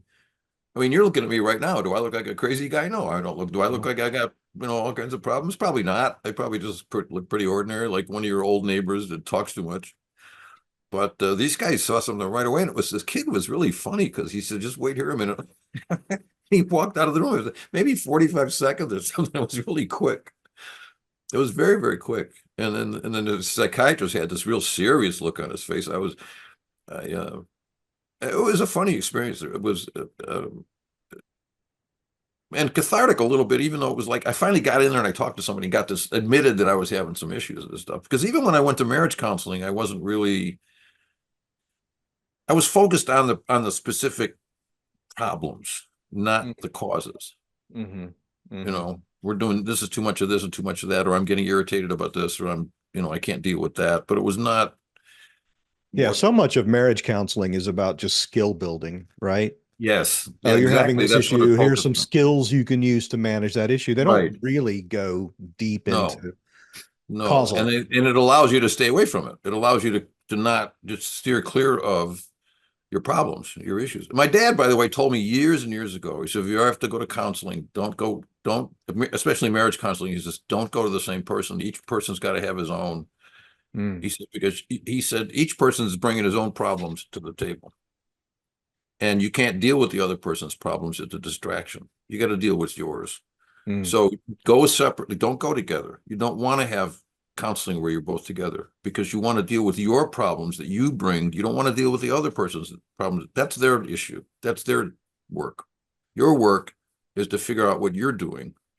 What are you bringing to the marriage that's negative, that's causing problems and stuff? yeah, What it yeah. is in your life, that's doing that stuff. Sure, sure. He was correct. I mean, he was correct about that, and that's one reason I think the marriage counseling didn't work for for us was because we were seeing the same person. Yeah. So let's bring Carl back in because You want me to I mute? Should I no, mute no, again? you stay. Oh, Yeah, that's we're all three going to talk now. So, Carl, were you aware when your father began to be treated for PTSD from his experience in Vietnam? Yeah, I think I found out more about the details later on, Okay. especially during writing the book. But there was the first change that I really noticed was him getting hearing aids. So that was right around the same time, and that was him going to the VA and getting those for free. So, but also, by the way, I did not know, and this was probably I think it was even later than he said. I think it might have been 2007. It was when I was in college, so maybe 2006, 2007, something like that. I didn't know that veterans got free healthcare. I had no idea. And we didn't grow up with a lot of money and frequent doctor visits and stuff. So this is not something that would, I mean, it would have been useful Mm, um, for years, right? It would have been something that would have been a great help, I think. And aside from the PTSD stuff, I mean, just having a free doctor to go to. But So wouldn't you have had that in the State Department? I mean, they're government employees. yes, but I left the State Department when Carl was young, yeah. so Oh, he didn't see it. He So for didn't. most of my life, he was in the private sector, and then, okay. and so Okay. that was like, are you kidding me? Like, you've had this for free your whole life, and and so even so that by itself, the fact that he was willing to go to a place like that, sort of put himself in that position, re-enter that phase of his life. Because again, I mean, he was very open with me about his time in the war, or at least the fact that he was a vet and all that stuff. But there was this big market change when he started going to the VA. He gets hearing aids because by that point, his hearing was getting really bad. I mean, it was hard to have a conversation with him. I would, you'd say things and he would kind of nod and say, uh-huh, across the room. But he got used to not knowing it and he didn't want to have to ask you to repeat yourself. And so you wouldn't be able to really, we couldn't really talk anymore a lot of the time. And Mm, I would get frustrated with it and stuff. So that was a huge relief, but that was a really big outward sort of physical sign that like some um, change. there was some change here in terms of what he was willing to admit about the war's lasting effect on him. I think to me that was the first time where he was really willing to say, okay, the Vietnam War hurt me in some way. Um, and that's a small physical way that it hurt him, right? That's not the larger psychological effect that it had. But and that was all really about the same time. I mean, the way he's described to me previously was that they got their hooks in him. He said that before too, that you go in for one thing or another, and then Yeah. and so I think that, and then of course, by that point, this is post 9/11 too, and I think that was a sea change in terms of American attitude towards veterans, and of course, I think unfortunately, there's an entirely new generation of vets coming home from wars abroad who have experienced all of these same things that we've been talking about during this call, right? But then he's back around this group of people. It's this, and so then also at that point, that's when I started to see little hints of, he would have like a Vietnam veterans hat on for the first time, or a license plate frame or whatever you call those things, or a bumper sticker, things like that. There were these little sort of outward signs, and this was when I was coming. It'd be like Thanksgiving, or spring break or some. I'd be coming home from college, so you're not around it every day. And then a few months at a time, you're seeing more and more of these things. And like we was talking about, that pilot Bill Sipos, whose family he got in touch with, and the medals that he got reissued. So I remember coming home from that and seeing this little gift card, and it was a gift card to Outback Steakhouse. And I was asking, who was this from? And I believe it was Bill's brother who sent that as a thank you. And so we all went out to dinner. He was sort of reluctant to even use it. And I was saying, well, come on, the guy sent it to us. It's just going to sit here. Let's go have a drink and we can toast to Bill and just kind of talk about this a little bit more. So that period was a really very evident.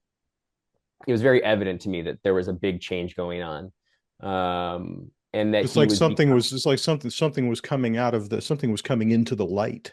yeah, it was sort of like there was like a valve or something that was being loosened, right? And there Mm. was he was there was this really big change in his outward acceptance, if that makes sense. I think of his history as a vet, and So it's and surprising for you as a college student, right? I mean, you're in your 20s, and this is the first time you've seen your dad really sort of embrace that part of his story with the license plate frame and the right, hat and the whole thing. going to VFW halls and getting more. I mean, reaching out to fellow vets again. I mean, like his friend Wally, he mentioned they were always in touch. I mean, I knew Mm. about Wally and stuff. So there were always these core people that he kept in touch with, and there were these experiences that I knew about. But it was really this sort of big outward expansion of that in those in those years in the early 2000s. I think also, by the way, it was preceded, at least from my point of view, by in high school. I was assigned a book by Tim O'Brien, who a lot of people know from the things they carried. But the book that I read is called In the Lake of the Woods.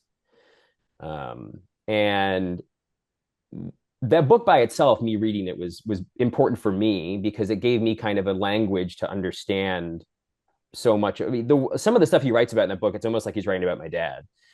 Um, the nightmares and the trouble sleeping and stuff, but even the death of a parent as a young child and the effect that has on someone and the abandonment. I mean, there's all these things in that book that were just popping out at me that were like, whoa, it's like he's on the page here. But when my teacher found out that my dad was a vet, she asked if he would come to our class to talk about his experiences in the war and to answer questions from kids in the class. And he accepted, and he did that actually over the course of a few years, because actually when she first asked, I wasn't even in the class yet. She was teaching AP English, and I was a couple years younger. And so I think that too, just the sort of the opportunity to come into, it's not therapy or anything, but it was a pretty safe, welcoming space, I think, with kids who were pretty eager and excited for him to come. It was a very different attitude, right? This wasn't the 60s or 70s where people were chilled or angry or anything like that.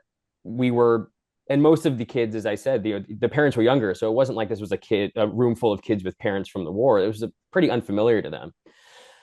And so I think that was a big deal too. Is that was another way of him telling his story, and of sharing that with people. And again, maybe it wasn't all of the deepest, most internal things, and some of that was still in that era of I don't have PTSD. PTSD was other, all that kind of stuff. But I think that was starting to, I don't know, widen the crack a little bit or something. I mean, I think that was starting to do that there. Mm. How has this project, this book, how has it changed things between the two of you? Um, I guess from my perspective, I don't think it really changed things too much as maybe it deepened things, if that makes sense. I mean, I've always thought of us having a pretty close, comfortable relationship, as much as it was maybe challenged by PTSD and the divorce and these other factors. Life. Yeah. Yeah. Um, I've always thought I had a really positive, close relationship with my dad. And I've always counted myself lucky for having who's very supportive of my ambitions as an illustrator and writer and stuff, which is not something everyone always gets to have. And, Hmm. and I wasn't really, I mean, I wanted his, I guess, but approval even sounds wrong because I was never worried about him approving of the book. I never thought that he would say, no, I don't want you to do that, or you can't do that, or it shouldn't be about me or something. I wanted to do it as a kind of a courtesy. Like I wanted him involved. I wanted him to know. I didn't want it to be a surprise. Hmm. but I never thought of it as, oh, I have to ask permission for this, really, because that's not the relationship, that's not the relationship we have. And so I think over the course of me writing and drawing the book, I mean, we spent countless hours on the phone. My wife's a yoga instructor. She would be getting in the car at 5:30 and go teach a class and stuff, and then she'd get back 2 hours later, and we'd still be on the phone talking while I'm sitting at this table right here behind me. I would be drawing a page or something, and we'd be talking about something because I wanted to get the dialogue right, or I wanted to make sure that the plane I was drawing looked correct, or the rockets were in the right place or something, or the dates lined up correctly, whatever. I mean, he said earlier that I think it's true. I think the book is, to a certain extent, of course, it's me relating my father's story as it was told to me.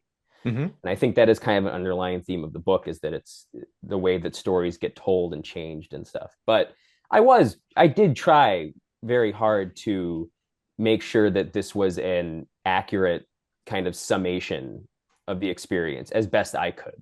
Yeah. Because you're entering, it's kind of daunting. I mean, there's so many people who have done really amazing work, veterans who have written about their own stories or made movies or whatever, plays, all kinds of things. And then subsequent generations of people who have approached it too. And so you feel like you're entering that dialogue and that conversation, and you want to do it justice, and as much as I think this is not just a Vietnam story, still, of course, I hope that if there are veterans who read the book, or their kids or anything like that, that they're seeing something that they recognize to a certain extent. So I think, but to go back to your original question, I think it was, to me, as I reflect on it, I think it deepened my understanding of my father's experience. It gave me a new appreciation for what he went through, and for what his struggles were during it and coming out of it. But it wasn't, some sort of big, like, we couldn't talk about it before and now we finally can thing. I think it was the continuation of, I think, a kind of slow, gradual climb throughout my life. David? I actually, I'm kind of a mirror of that whole thing. I thought it did bring us together in a nice way. A lot of it was, as I've kind of hinted at this before, or maybe not just hinting, but a lot of it was difficult for me. It wasn't easy, because certain aspects of it I just don't want, I got them back in the box. I don't want to take them out of the box again. I've had them out and in and out, but sometimes you just want to, you're done with it. You don't want to keep taking it out again. But there were also, just give you one thing that was a really big thing for me in a number of ways. Carl wanted to, very early on, he said this. He said, if we can do it, I said, I'd like to take a trip to Vietnam. Would you go? And my feeling after the evacuation in 75 was I just never wanted to see that place again. Actually, after I got out of the service in 1968, when I went to Thailand, I never wanted to see Vietnam again. I mean, I just had that was, I had it. I just couldn't deal with it anymore. It was way too much for me. And for instance, when I was discharged, I went right back overseas. I didn't stay in the States. I took a year and a half to unwind. I stayed overseas. I went back to Thailand and I studied Thai, but I needed to unwind. I really was I was dealing with a lot of crap left over from Vietnam. I know it sounds kind of funny talking about it like this, and then I'm saying I don't have PTSD, but I didn't see it that way. I just saw it as just a lot of stress, and I needed to kind of calm down and things, focus and things like that. So I didn't want to go back to the place, and I almost resigned from the Foreign Service when I was faced with that assignment. I tried everything I could to get out of it. I enlisted senior officers' help. I did everything I could to get out of that assignment, and I was faced with the fact that if I didn't go, I was out. Because when you sign up for the Foreign Service, when you're sworn in, one of the things you swear is, besides your oath to the Constitution, is you're going to go anywhere they send you, whenever they need. That's all needs of the service. Everything's needs of the service in the Foreign Service. There are clever people who escape things, but generally speaking, that's the attitude everybody has. So I ended up saying to myself, it's an 18-month tour. I'll do it. If I don't like it, I can quit. If I can't take it, I can quit. And of course, I went over there, and 3 months later, we were skedaddling and stuff. But on the other hand, that was a very traumatic experience. And you didn't see that. I mean, you didn't see that coming, right? When you went over there to do your 18-month tour. Because there was there was no hint of it I mean, of course, if you'd really know what was going on in North Vietnam, it would have been kind of clear that there's something big was happening. But when I went over there, there was not a really good understanding that there was such a massive offense that was building up. I don't know how we missed it. I don't think we missed it entirely, but on the other hand, it certainly wasn't shaping things much. And nobody thought the place was going to collapse within 3 or 4 months. I mean, nobody was looking at a collapse at all, really. It looked like it was going to drag on for the next, who knows how many months and years. So, One of the things and again, I'm trying to connect dots here because that's my nature. It doesn't mean that they're actually connected. But there's a part in the book where you fall ill, something you ate or something got to you and you were just, that was in Vietnam. That yeah, was in right. Hue. That was in So Hue. you're in really bad shape and this family takes you in and Terrible. they take good care of you and they're very compassionate. And, you develop at least it seems from the book, you develop a kind of a real meaningful connection to those people, not just those specific people, but through that experience, I don't know, you come to have some sort of respect or maybe even affection for Vietnamese people. So when you go back as a member of the Foreign Service and things start to fall apart, right? And the evacuation begins, like you have an emotional investment in these people. This isn't just a logistical uh No, thing for you. It's I know. But I a also real remember I also I served alongside and got to know a lot of Vietnamese in the First Regiment. right. Because Yeah. their headquarters, the First Regiment compound was right across a little dirt road from the airfield, and the airfield belonged to them. So Mm, the airfield we worked at was not an air.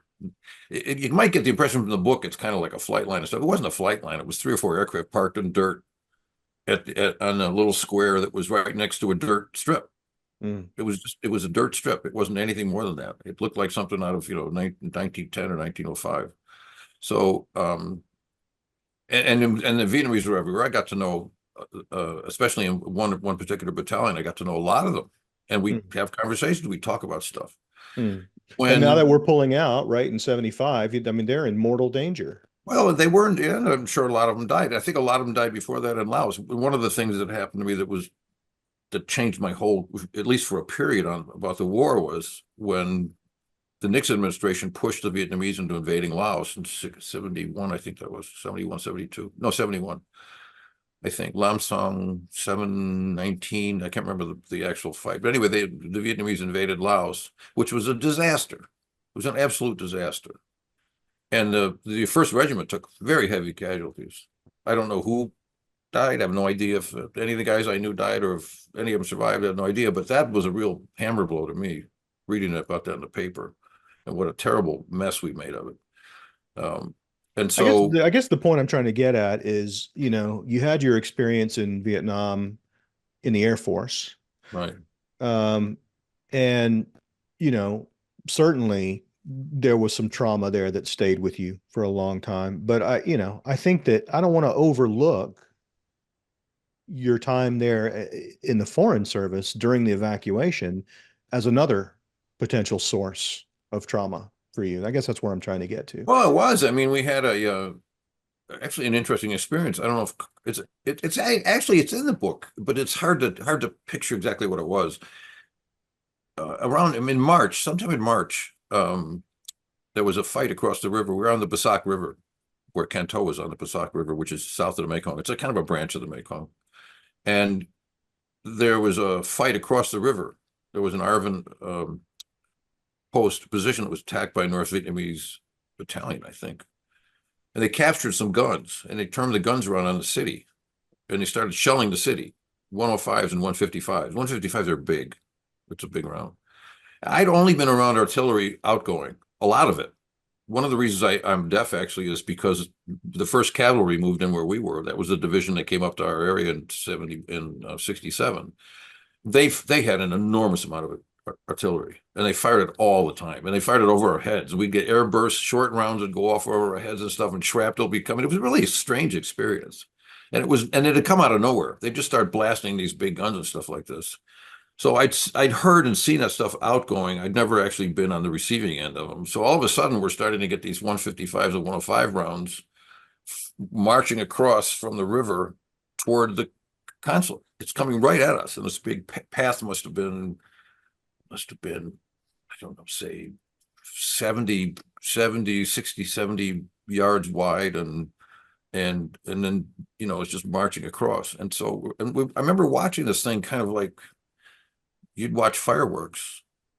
By the way, I don't like fireworks at all. I just did not have that. I hate this effect on it. It was kind of a wonder looking at these artillery rounds coming in, the 105s, throwing out a big blast, and then these 155 rounds coming in and just throwing crap up all over the place. And it stopped right short of our parking lot. And we went up on top of a building to watch it, and there was shrapnel flying all over the place. It was kind of a crazy event. And it just stopped because the ARVN had done a countercharge and they'd recaptured the guns, and they'd driven off the NVA. But that was threatening. That was if they had a couple more seconds, that would have been where we were. Even if we'd gotten off the roof and gone someplace, we would have been in trouble and stuff. In fact, I don't remember. There's another event I don't remember, but McNamara, the fellow he mentioned, was the consul general. At one point, he asked me to go down in the parking lot and move a gasoline truck, which was in the path of the artillery. I guess I did it. I don't remember doing it, but everybody else remembered it, so I guess I did it. But that was a traumatic thing. We were rocketed also in that period once. It killed some people, but this artillery went right through town, and so one of the things I did after that was to drive through with one of the Marines, take a look at the damage. And it was people's lives and homes just torn to pieces. It was just really in pieces. It was a horrible event. It was totally pointless. It was one of those, I mean, by this time the place was collapsing. The I Corps had already fallen. Mm-hmm. The NVA were all over 2 Corps. And Mm-hmm. they were about to enter 3 Corps. It was just weeks away. This was in March. It was weeks away. And here they are slaughtering civilians in Canton for no fucking reason. I mean, it was just, I don't know how to explain this, but it was a time. That's one thing I'll never forget. I remember looking in one house and just wondering at this thing. Just somebody's life was in. It's just totally collapsed. It's in rubble. It's in little tiny pieces. When I look at the news on Ukraine, that's what it looks like.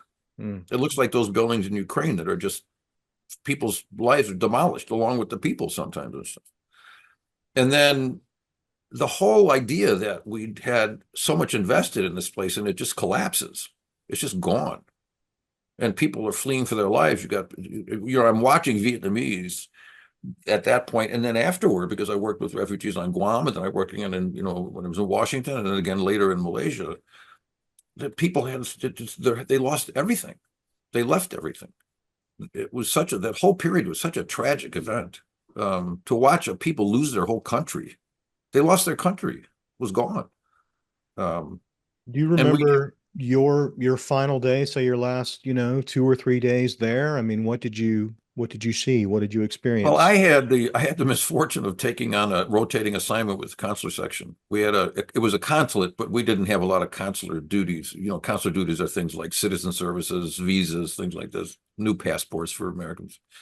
But on the day I took that job, things started falling apart. I can't remember the date exactly, but things started falling apart and everything changed. So it went from one afternoon a week, the job, to full time.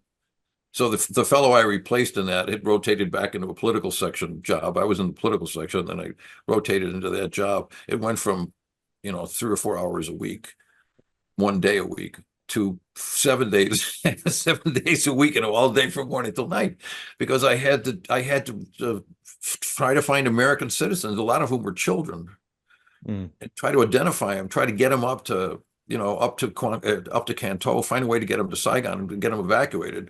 The whole evacuation thing was a mess. It was a disaster, and nothing worked right. I remember I was asked by McNamara to fly up to Saigon to find out why people we were sending up to Saigon weren't getting out. We'd send people up, employees and things like this, very slowly to try to get them out of the country. People who were in danger, families. A woman who's married to an American who maybe divorced her, but she's got American kids. So, we sent them up there, and we'd get a message back like 3 weeks later that they hadn't left, that they were still there. They're stuck and they should have gotten out. So we flew up, and it was just chaos. I mean, and people were getting out who shouldn't have gotten out. there were people, they were, prostitutes, and I mean, with all these people, it didn't. I mean, I'm not saying I don't have sympathy for them. They were going to be treated badly by the communists. Everybody was treated badly by the communists. Even the communists in South Vietnam were treated badly by the North Vietnamese. That was a miserable period for Vietnam when that thing collapsed. But there were people that we didn't really have a responsibility for, who were getting out ahead of people we had the responsibility for. So it was a really stressful period when I'm trying to get these things done and I can't get it done. I was actually falsifying documents sometimes to get people passports, because there was certain documentation you had to have on a kid to give him a passport. So I didn't have it. I wouldn't have a signature that I needed from the father. They'd refuse to sign and things like this. And I'd be calling them on the phone and calling their parents and saying, "You got to get your son to sign this piece of paper." I'm calling them from Vietnam and stuff. And then so I falsified. I got letters later from the immigration service, angry letters about how I violated the law and this stuff, and never warning me never to do it again and stuff. And it happened more than once. So it was a very traumatic. It was a very traumatic experience. And then when we left, we basically just got a phone call um, on the 30th, and leave, just get out. So, and we had prepared an evacuation by boat, because our boss didn't trust the embassy to have the resources to get us and our employees out. Mm. And in fact, that was the case. All they had were a handful of Air America helicopters, Hueys, which they're going to send down to get people out. I don't think they even had enough for all of us. They took all the CIA guys out. They left. Mm. But we went out by the river, and we're the ones who took the CIA employees out. They didn't.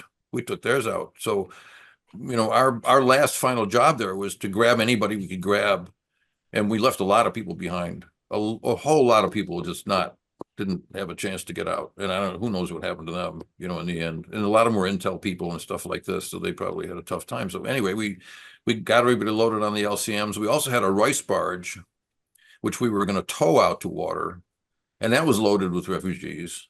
And before we even got underway, that started to sink, started taking on water. So we had to do this massive transfer of, I don't know, 50, 70 Vietnamese and, men, women, and children off this rice barge, which was pretty rapidly filling with water, and getting them onto the LCMs. And then we, went out to open sea. We got shot at on the way down with a rocket, a very small ambush, but we were ambushed on the river going out, and then stopped by the Vietnamese Navy, which was under orders not to allow any uniformed Vietnamese out.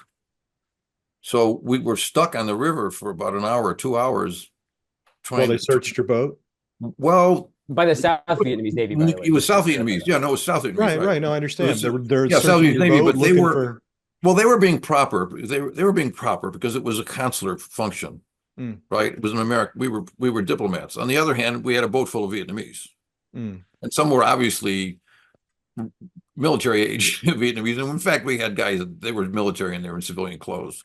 Mm. So it was finally resolved by McNamara. He swore on the Bible that we had no military guys, and the Commodore he knew was friends with, who was staying behind. They were all these guys, these high-ranking guys. They didn't try to escape; they stayed. This guy McNamara you keep talking about, is he related to Robert McNamara? No, not at all. No, Okay. he just had the Just a misfortune to have the coincidence. same misfortune to have the same name. His name Yeah. is Timmy McNamara. Mm. He's an ambassador a couple of times, and at this point he was the consul general. Good Mm. guy. He was a good guy. Anyway, so he was a Navy vet, by the way, and he Mm. drove the LCM himself. One of the LCMs, he was the pilot for like 12 hours. He just stood there driving this thing, and he wasn't a young guy. But anyway, so we took this out, and then we get everybody on a boat with cargo nets, picking people up and dumping them in a freighter that we landed on, which was that's another whole story by itself. It was a derelict crew, and it stunk to high heaven because it had evacuated people out of Da Nang. There were people murdered on it by renegade Arvin soldiers. It had a whole disastrous history, and it smelled like it. It was a garbage dump. We put all those people on there, and then we ended up on a Japanese tugboat. Then we Did went you from say that you moved those people using a cargo net? That's how we took them off of the LCMs. They put a cargo net down, load people on the cargo net, pick it up, wheel it over to a hold. There's like 3 or 4 holds. There's no Liberty ship. You know what a Yeah. Liberty ship looks like, right? Well, they have No. Holden. So it Okay. would swing up on this from a gantry crane of some kind, and it pick these people up in the rope in this net. So they're just Swing, squeezed yeah, together. squeeze Wow. together, and then dumps down in the hold, and then the net comes up again. It comes swings over again. You load some more refugees on it, and then we load it on it. That's how we got out of there too. So and then the boats were just kind of let go. They kind of drifted around and stuff. It's more of a story than that. But anyway, that's how we did it. And then once we were there, couldn't get any food to eat. We hadn't eaten. We didn't prepare for any kind of a long voyage, and there was nobody out there picking us up. We were able to communicate only one way. That is, we could send messages out, but they were under orders not to respond, so nobody would respond to us. We didn't know really what we were supposed to be doing, and we didn't know if the Navy was going to pick us up or not. But we ended up with this Liberty ship. We overnighted there, sleeping on deck. There were some Marines on board for security, who were also treated badly by the crew, by the way. But they had some sea rations, so we all got a couple of cans of sea rations. We went from that to a Japanese tugboat with a Hawaiian crew, Australian captain, Hawaiian crew. They made us a big omelet, huge omelet. So we all, 8 or 10 of us, whatever was left, we ate this enormous omelet. We went from there to a Korean freighter. And then from a Korean freighter, we were picked up by Navy helicopters. But that took a few days. So we were out at sea a few days before we actually got picked up. And then we went to a Navy, the Admiral's flagship. And from there, we went to the Philippines, and we went to Guam. And then on Guam, I spent 30 days working with some of these refugees we'd taken out, including, by the way, a group of Cambodians that I rescued, who had fled from with the collapse, I think, on April 15th, when Cambodia collapsed and Pol Pot started murdering everybody. His troops started murdering everybody. These escaped with their families and basically walked from the Cambodian border all the way to Canton.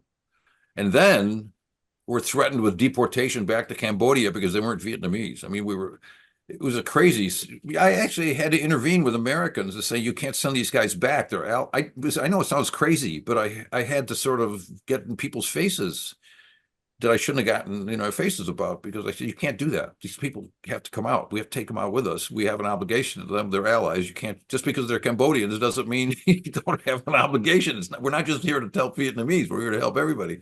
Right. And then when they got to Guam, I didn't realize this, but I was walking down the sidewalk one day, and I heard this guy started yelling at me and waving, and it was one of these Vietnamese fellows. I mean, a Cambodian fellows. And he said, Mr. David, Mr. David. I went over to say, hi, how are you doing? Kind of a smiley face. It was nice to see him again. He said, they're sending us back to Cambodia. So the army didn't understand ethnicities and cultures and stuff at all. I mean, it was like the war had never happened, because none of these were Vietnam veterans. The army guys running the camp were not Vietnam veterans. The soldiers who were there were all post-war guys, right? Yeah. They didn't know Cambodian from a Frenchman. So, and they didn't know where Cambodia was on a map. It was really peculiar. So they had them all roped off in a section, and they were going to be deported with some Koreans and Filipinos that had tried to sneak in. They were sneak out of the, into the U.S. via that route. So I had to intervene again, and go, deal with some army officers and say, you can't do that. You can't put these guys, can't put them back in. Yeah, So I'm the whole afraid. thing was traumatic. I mean, this went on and on and on for me. And then I, working with refugees and interviewing refugees in camps and listening to their stories, including some Cambodians that I had to interview who told the most god awful stories you can imagine that they had to tell. That you had to get down on paper. You had to interview them about everything that happened to them, and so we can make decisions on where they would go, where to settle them and stuff. It was I'm talking too much about it, but I kept living this kind of over and over again. I never could get away from Vietnam. It just followed me everywhere. Yeah. It was difficult. So I think with this trip that I didn't want to take back to Vietnam, this is really what I was trying to get to. That's one reason I didn't want to take it. And I had no love for the communists, and I certainly didn't think much of the communist regime, which at that point was, still a horrible group, and the people are suffering very badly under that regime. It's different now. But I said to Carl, I just don't want to go. And he kept kind of coming at me. He'd wait 6 months and he'd come back at me again. And another 5 minutes, he'd come back at me again. And I finally said, all right, if you really need me to do it, I'll go with you. I said. Yeah. The trip was fantastic. It was a fantastic trip. First, it was great to see the country was doing well. And at the the trauma, whatever was there, was really pretty much gone. Nobody cared about the war. You find some old vets, some ARVN vets who were very quiet about things, or some, former communist soldiers. Not too many, but they were there. But nobody was very hostile. Even that group. In terms of younger people, everybody was super friendly. The war was like ancient history. There was no animosity of any kind, and I don't think they were hiding it. I mean, I'm pretty familiar with Vietnamese, and you can tell when they're not inscrutable. That's a nonsensical term for any Asians. You just have to get to know the culture and how they react to things, but they're certainly not inscrutable. But I think in terms of a father and son trip, and in terms of all the effort that Carl was making and the importance of this trip, I think this trip really was important to him for the book. And so it was important to me, became important to me. And I think that it was another kind of little catharsis in my life, because I was able to kind of put some things to rest a little bit in terms of where things had gone, the direction that things had gone in. And I had made some friends, by the way, with some people online. One guy in particular who was working in the demining center. There's a demining center up in Quang Tri province that you probably know about. Mm-hmm. And he wrote me a letter once because he'd seen some of my photographs online from Quang Tri. So he asked me if he could use them. And they actually have them up in the mining center. They blew them up really big. There's some pictures I took from an aircraft flying a mission. I was flying some kind of mission up, and I took pictures of it and stuff. So that whole trip, and seeing these people, and seeing what happened with the country, how it all changed, how prosperous it was. I mean, the picture you get from people about it being a very poor country, that's all true, except that it's not visible in the sense that people don't live pretty well. They live pretty well. They don't have any money.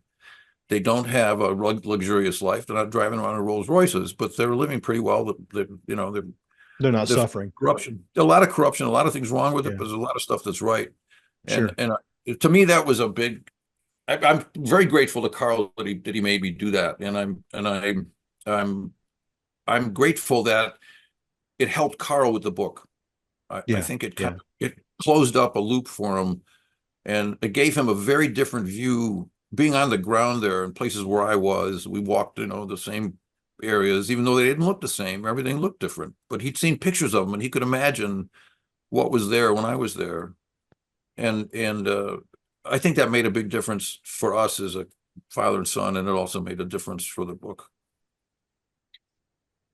I just have a couple of questions left. I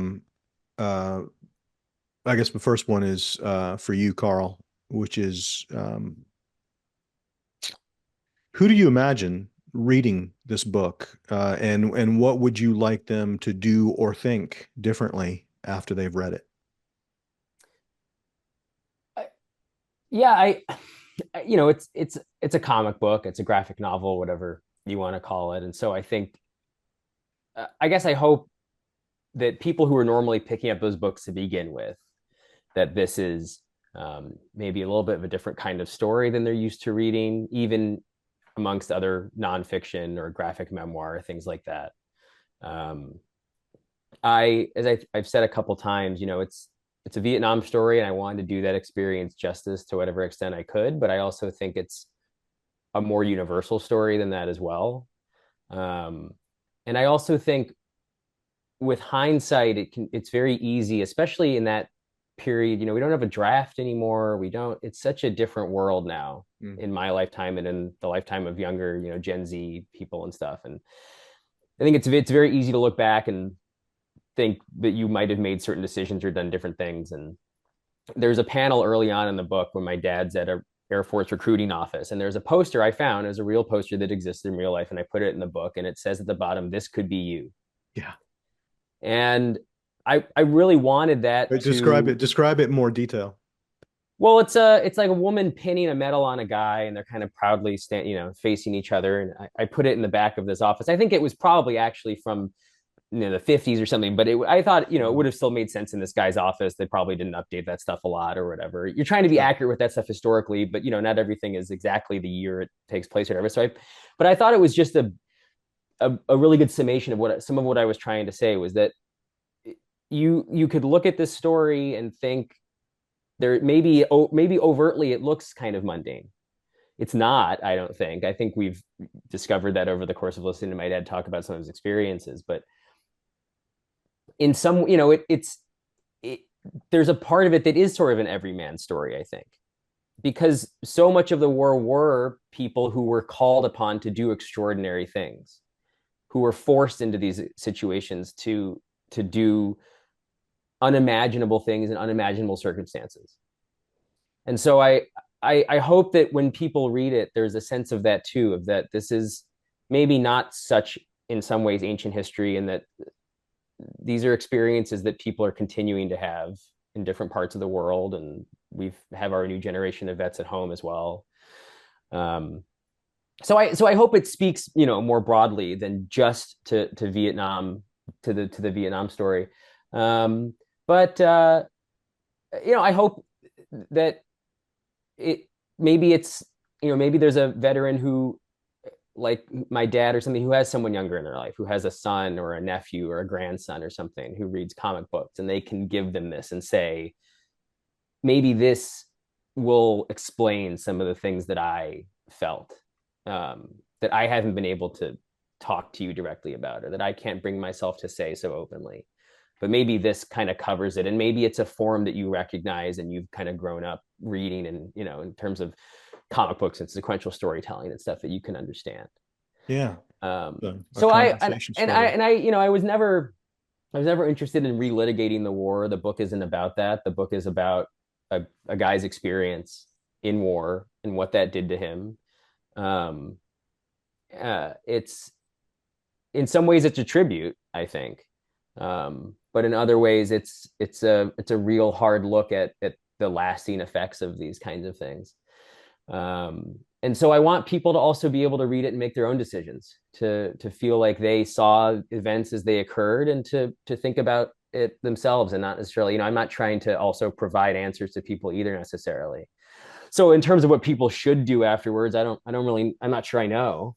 Mm. Um, but I guess I hope at the very least that it broadens people's perhaps views or understandings of, not just warfare and what that can do to people, both on a personal level and on a broader level in terms of countries and societies, and how we respond to it as a nation, those kinds of things.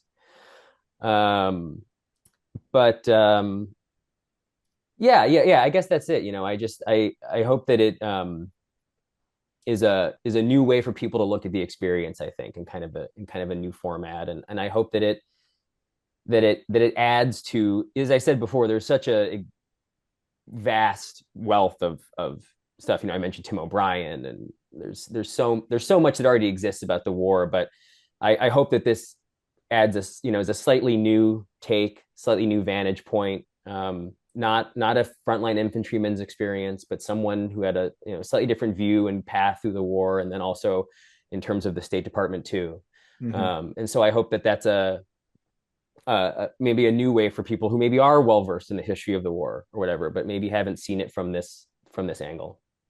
Yeah. Well, I think the timing is great because, not only we talked about this, it's not only, I mean, Father's Day is coming up, but also June is National PTSD Awareness Month. And on top of all of that, next year is the 50th anniversary of the fall of Right. Saigon. And so, I think I'm hoping that people will be more interested in the Vietnam War next year, just because of that. I just think that anniversary is going to make it uh, part of our national conversation again Yeah. for the first Well, I time in a think while, and maybe the last time in a while.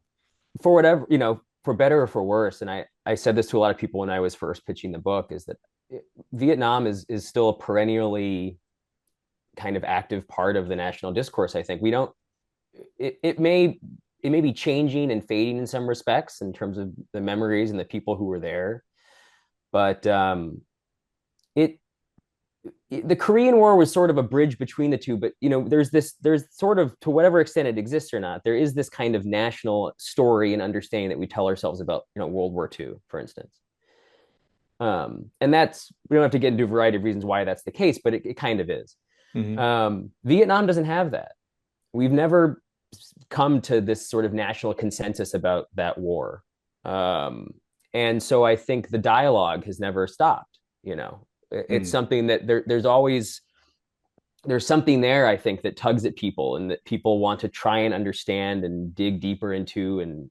And I don't think it's really even possible. I think maybe the better lesson of that is that you have to hold on to multitudes, that things can be contradictory and that both things can be true. And, you know, you have to find comfort. I think I've learned that in my life and my life with my dad, is that sometimes you have to sit in between things and handle all of it and not necessarily come to one final conclusion or story about all of it.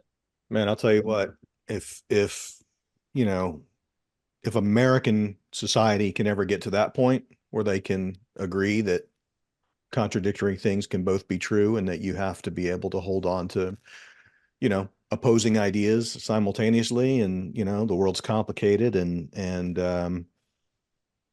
I think that would be a real turning point in the maturation of our culture, Yeah. right? To be able to get to that. So before I ask your one last question, before I do that, Carl, what do you want me to tell people in terms of availability of the book? Where can they find it? Oh, so yeah, it's out June 4th. Okay. And you should be able to get it really anywhere, anywhere books are sold, as they say. Okay. But I always encourage people, if you have a local bookstore you like, a local comic book shop at any bookstore will be able to order it for you if they don't have it on hand already. Okay. Support your local library and ask them to order it if they haven't. But Amazon, Barnes and Noble, any of those big places will be able to get it for you. And I also want to mention too that if folks have listened to this and are interested by not just my dad's story, but by the trip we went to Vietnam together, um, I filmed that and put together it's about a 10-minute long, had it edited down sort of documentary about the experience. And so you can look for me online on Yeah. YouTube and on my socials, and you'll be able to check that out if you want to get a kind of a visual experience of what that trip was like. Yeah. Yeah. I was hoping to use some of that audio Oh from yeah, from your documentary in the episode. So by all means, yeah. so last question, and this is always how I end things, and you can take a minute to think about it, because we've covered a lot of ground in the last 2 hours. But is there anything we didn't cover that you think is important that needs to be included here?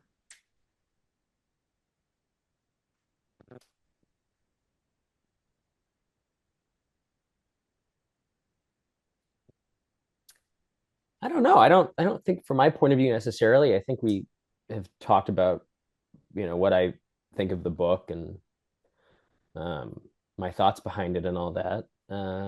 David, what about you? Anything about your experience, for example, that we didn't cover that you think is important to? Details or repetitive things. One mortar attack's the same as as any other, and one day on a flight line or repairing an airplane is.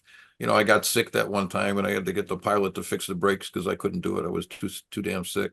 You're right about, by the way, the friendships I had there. Don, the sergeant you're talking about, and his family are examples of it, because I had known him from Quang Tri. He used to fly in and out with a pilot and an aircraft, and a Vietnamese aircraft, which was the same type that we operated on. Mhm. And so I got to know him as a mechanic. We'd help each other out. We'd work on his plane for him. We'd work on ours and stuff. He was a super nice guy. But then I met his family when we were going TDY away. Mhm. So I got to know his family as well. And then when I was sick, they really did take care of me. I was sick as a dog. I was really non-functional. I could hardly move. And it took me some little time to recover. And they just really took great care of me. I was going to mention one thing though, because this has been such a serious thing. You never ask any of the cliched questions that you don't put them in a cliched way. There's a question that comes up way too often that it really annoys me, and that is, what's your favorite Vietnam War movie, or that question you always get all the time. Yeah. But if I was going to recommend one, and it has to do with Carl's book, there's a movie that was made right after the end of Second World War, called The Best Years of Our Lives, which is a kind of World War II movie, except there's no combat in it. It's after the war. It's a post-war, but it deals with these same issues. I believe the director, I can't think of his name right now, but I believe he was actually a military veteran himself.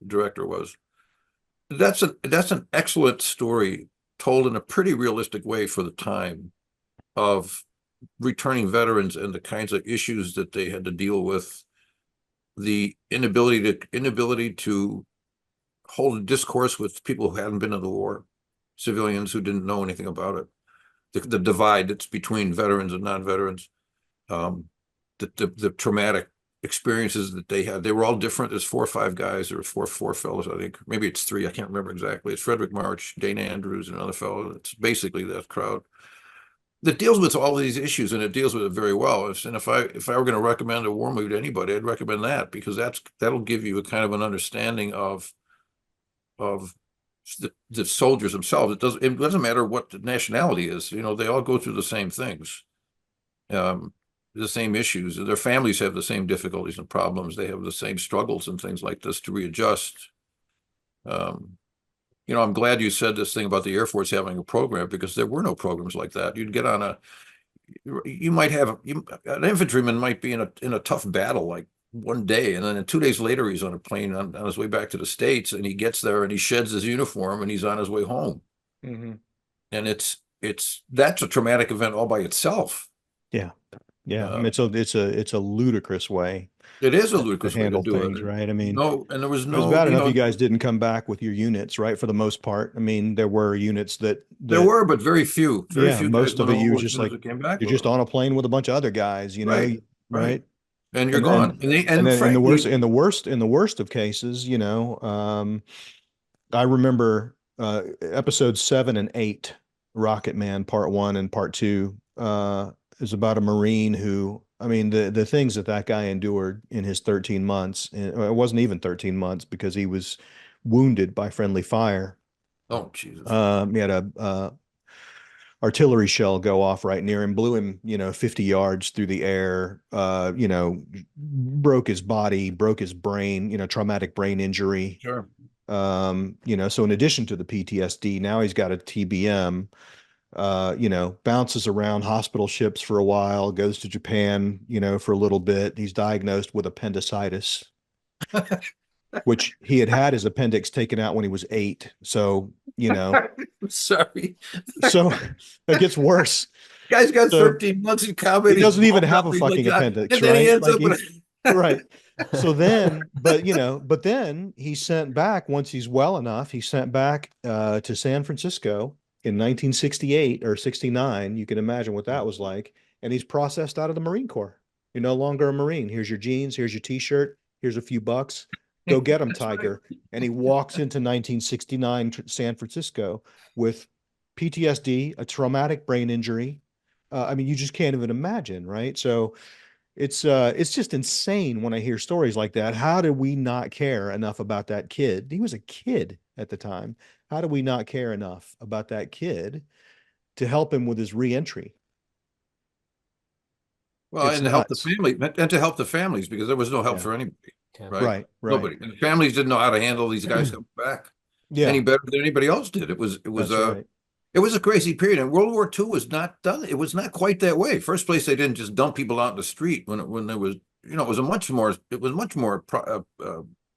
a more organized return it was home, right? organized. It was Yeah. orderly. They Yeah. actually had big treatment centers. They didn't understand PTSD very well, but they did. They were treating guys in service before Yeah. they. And Right. I never heard of anybody who was treated for any of that stuff in service.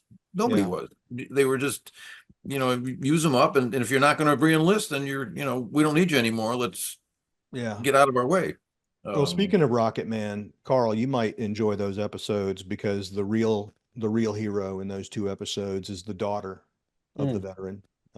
You guys are kindred spirits in a Hmm. way. Why So is it called Rocket Man? that was his nickname in the Marine Corps. Oh, Oh. I see. That makes sense. Yeah. Marines always have goofy. Yeah, they always have Well, he goofy names. volunteered to carry the rocket launcher, right, in Yeah. his platoon. He was in a Oh, I Marine see. infantry, I see. and so they just called him Rocket Man because he was the guy with the rockets. Yeah. Yeah. I guess, but really quick, I'll say I don't know if this will fit into anything you're doing anyway, but just piggyback off my dad's story about the family that helped him out. That was always another through line through my life, was that even though his attitude towards the war outwardly and stuff that changed and shape shifted over time, I also always knew my dad as someone who had this deep fondness and appreciation for Vietnamese culture that came out of the war. And so as much as maybe he was trying to avoid, it's sort of paradoxical because he'll say, I couldn't get away from Vietnam. But we spent every weekend going and eating pho at his favorite restaurant and That's talking true. to the guy in Vietnamese. And Hmm. so I knew about all this stuff way before it was popular, that Americans were going and getting pho and stuff. We'd go spend weekends at a Vietnamese American shopping center in Falls Church outside of DC. And it was like my dad was back home with old friends. He would go and he loved being around those people. He'd go up and talk to them and joke around and stuff and exchange a few pleasantries in Vietnamese. And he could order off the menu and pronounce everything properly and all that stuff. And um, so, that was another, again, we talked about holding on to contradictory things and stuff. And that was just another one of those elements of it was, for instance, having this reluctance to go back to Vietnam. But I think that's part of it too, is that it turned out there was this positive element of it too, because, and I had hoped that would be part of it because I knew that he had this great appreciation for Vietnamese history and culture and food and people and language and all of that stuff that he also carried out of the war with him. And those things, I guess, kind of fight against each other. But that was a very prominent part of my childhood. Was always that experience. So I never really, I never thought of it as my dad as a person having any kind of I don't know, anger or vitriol towards Vietnamese people ever. That was never the case. Hmm. Yeah.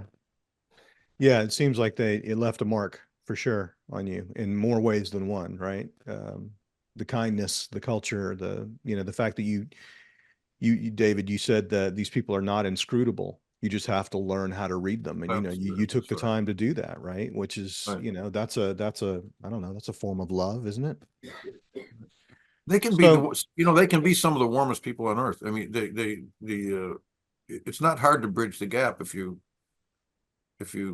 make the effort, and it doesn't yeah. take much effort. It doesn't take much effort.